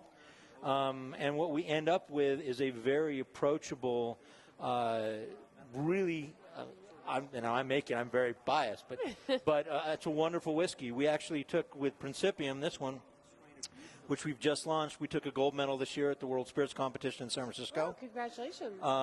With one of our other single malts, we took a double gold 2 years ago. So it's really good whiskey, even though it's younger than most people would expect. Which I kind of appreciate because a lot of times when I'm seeing, and we're talking about Michael Myers, and he's unapologetic about wanting a very rich whiskey. He'll force stave, use smaller barrels.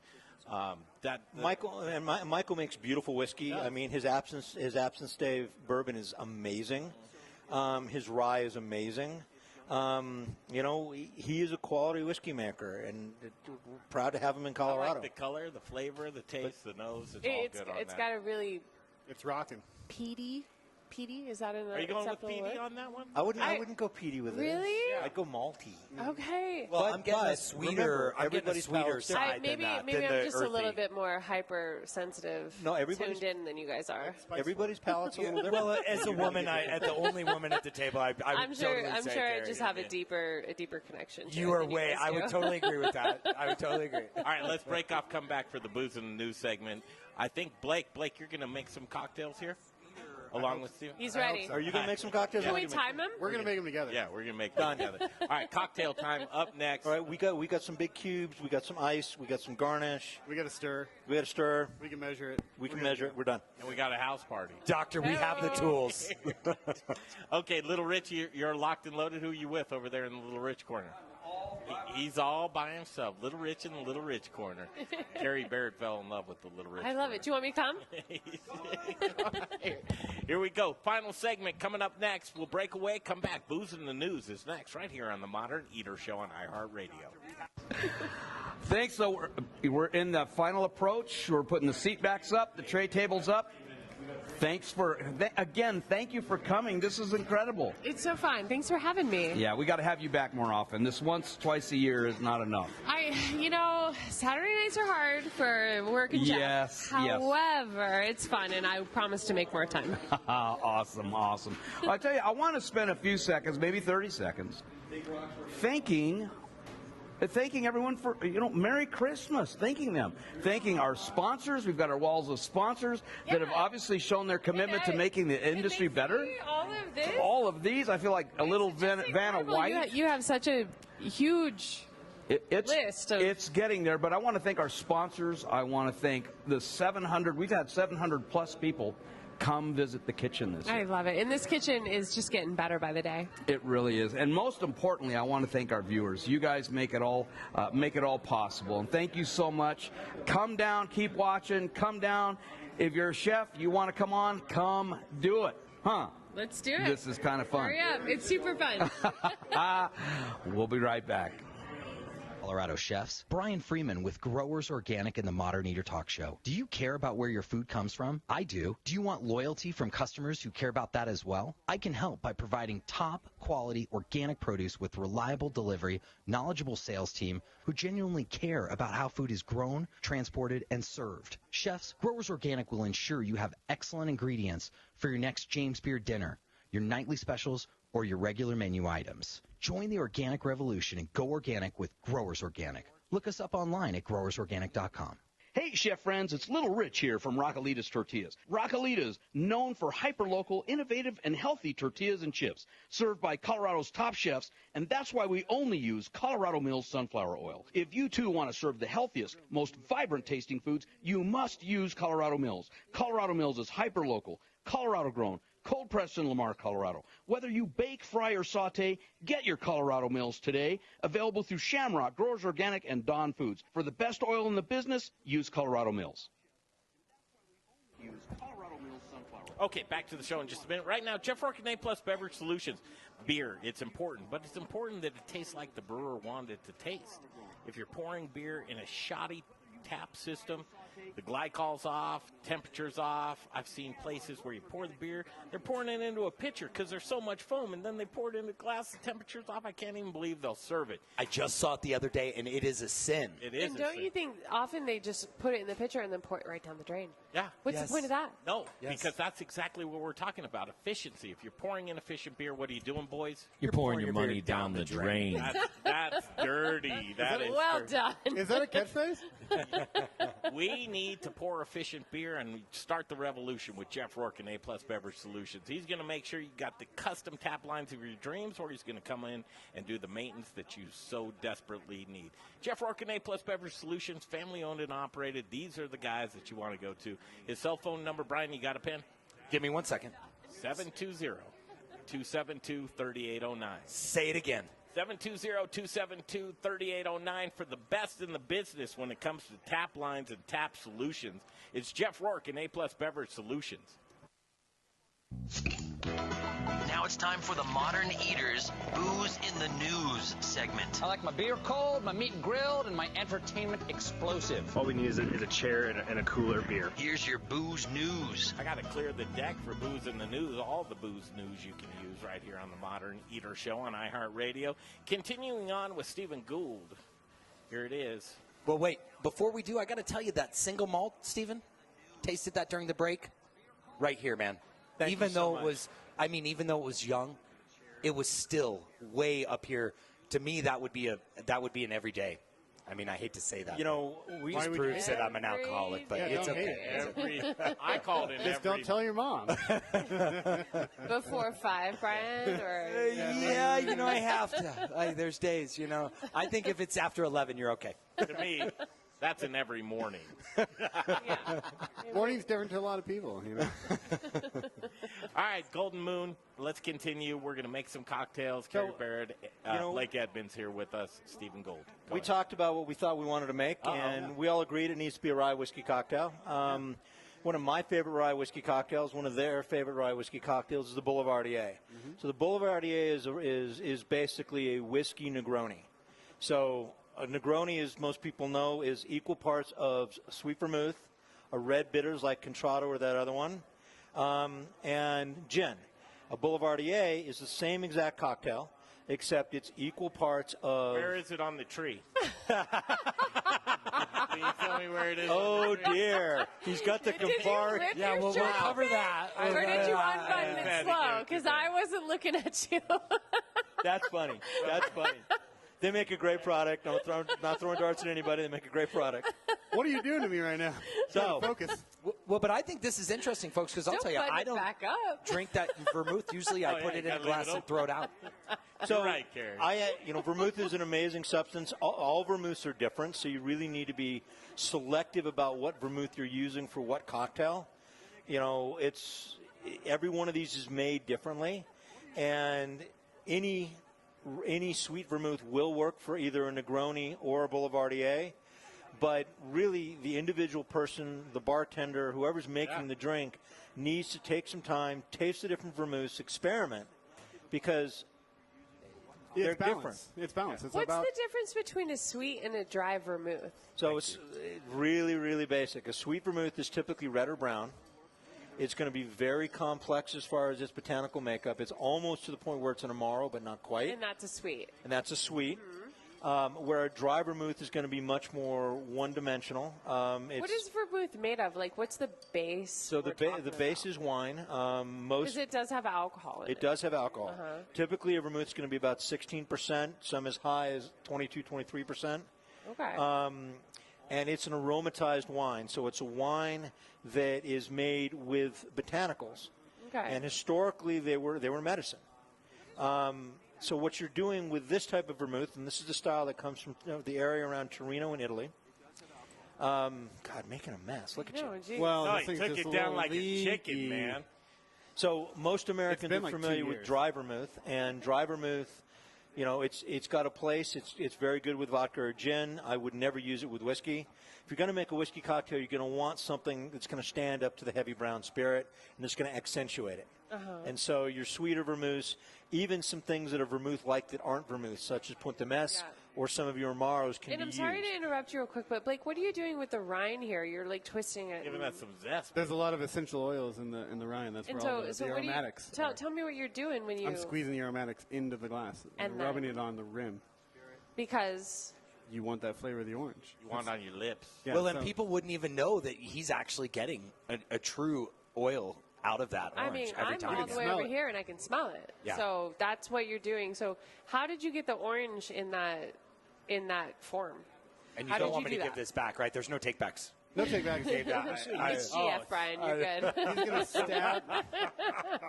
He's going to stab this orange very gently. I'm going to stab this orange. We're basically just going to take and we're going to cut the zest off the orange very carefully.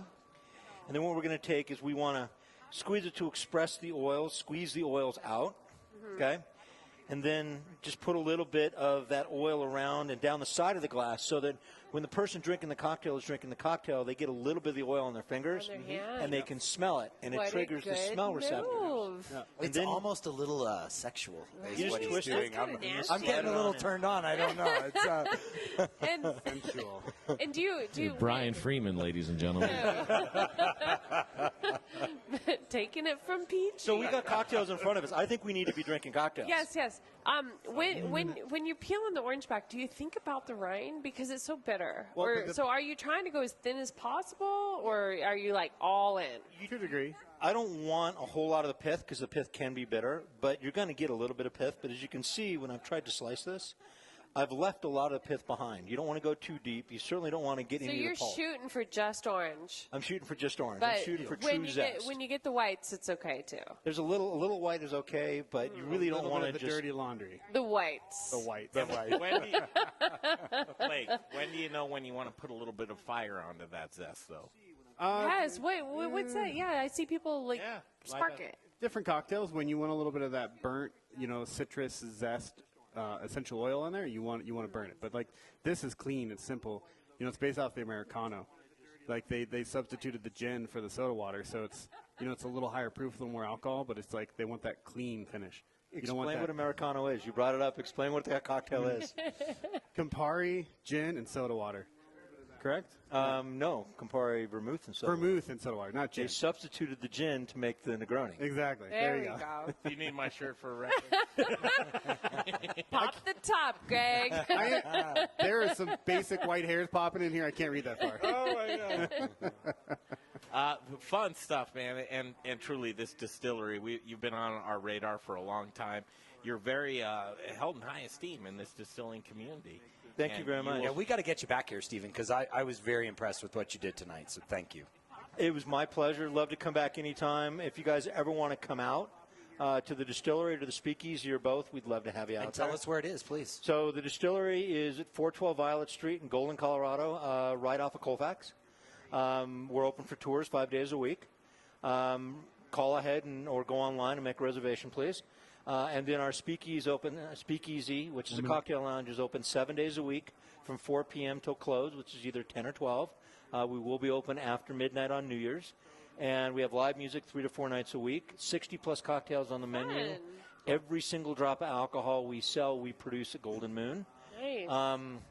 111 Miners Alley, so directly behind the Windy Saddle Coffee Shop and adjacent to Miners Saloon. Now, if it's a speakeasy, I want to go through a back door or a hole in the ground or something. Do I need a secret handshake? It's not. What's the deal? It's not the best marked. It's very discreet, but it's speakeasy light. You don't need reservations. You don't need a secret password. Walk in, make yourself at home, have a great cocktail. I have to thank you, Stephen Gould. There it is. Happy Everybody holidays. involved. Yeah, Carrie Baird, Blake Edmunds, everybody here tonight. Thank you so much. Happy holidays. Thanks for We'll having see you us. next week Merry Christmas. on the Modern Eater Show.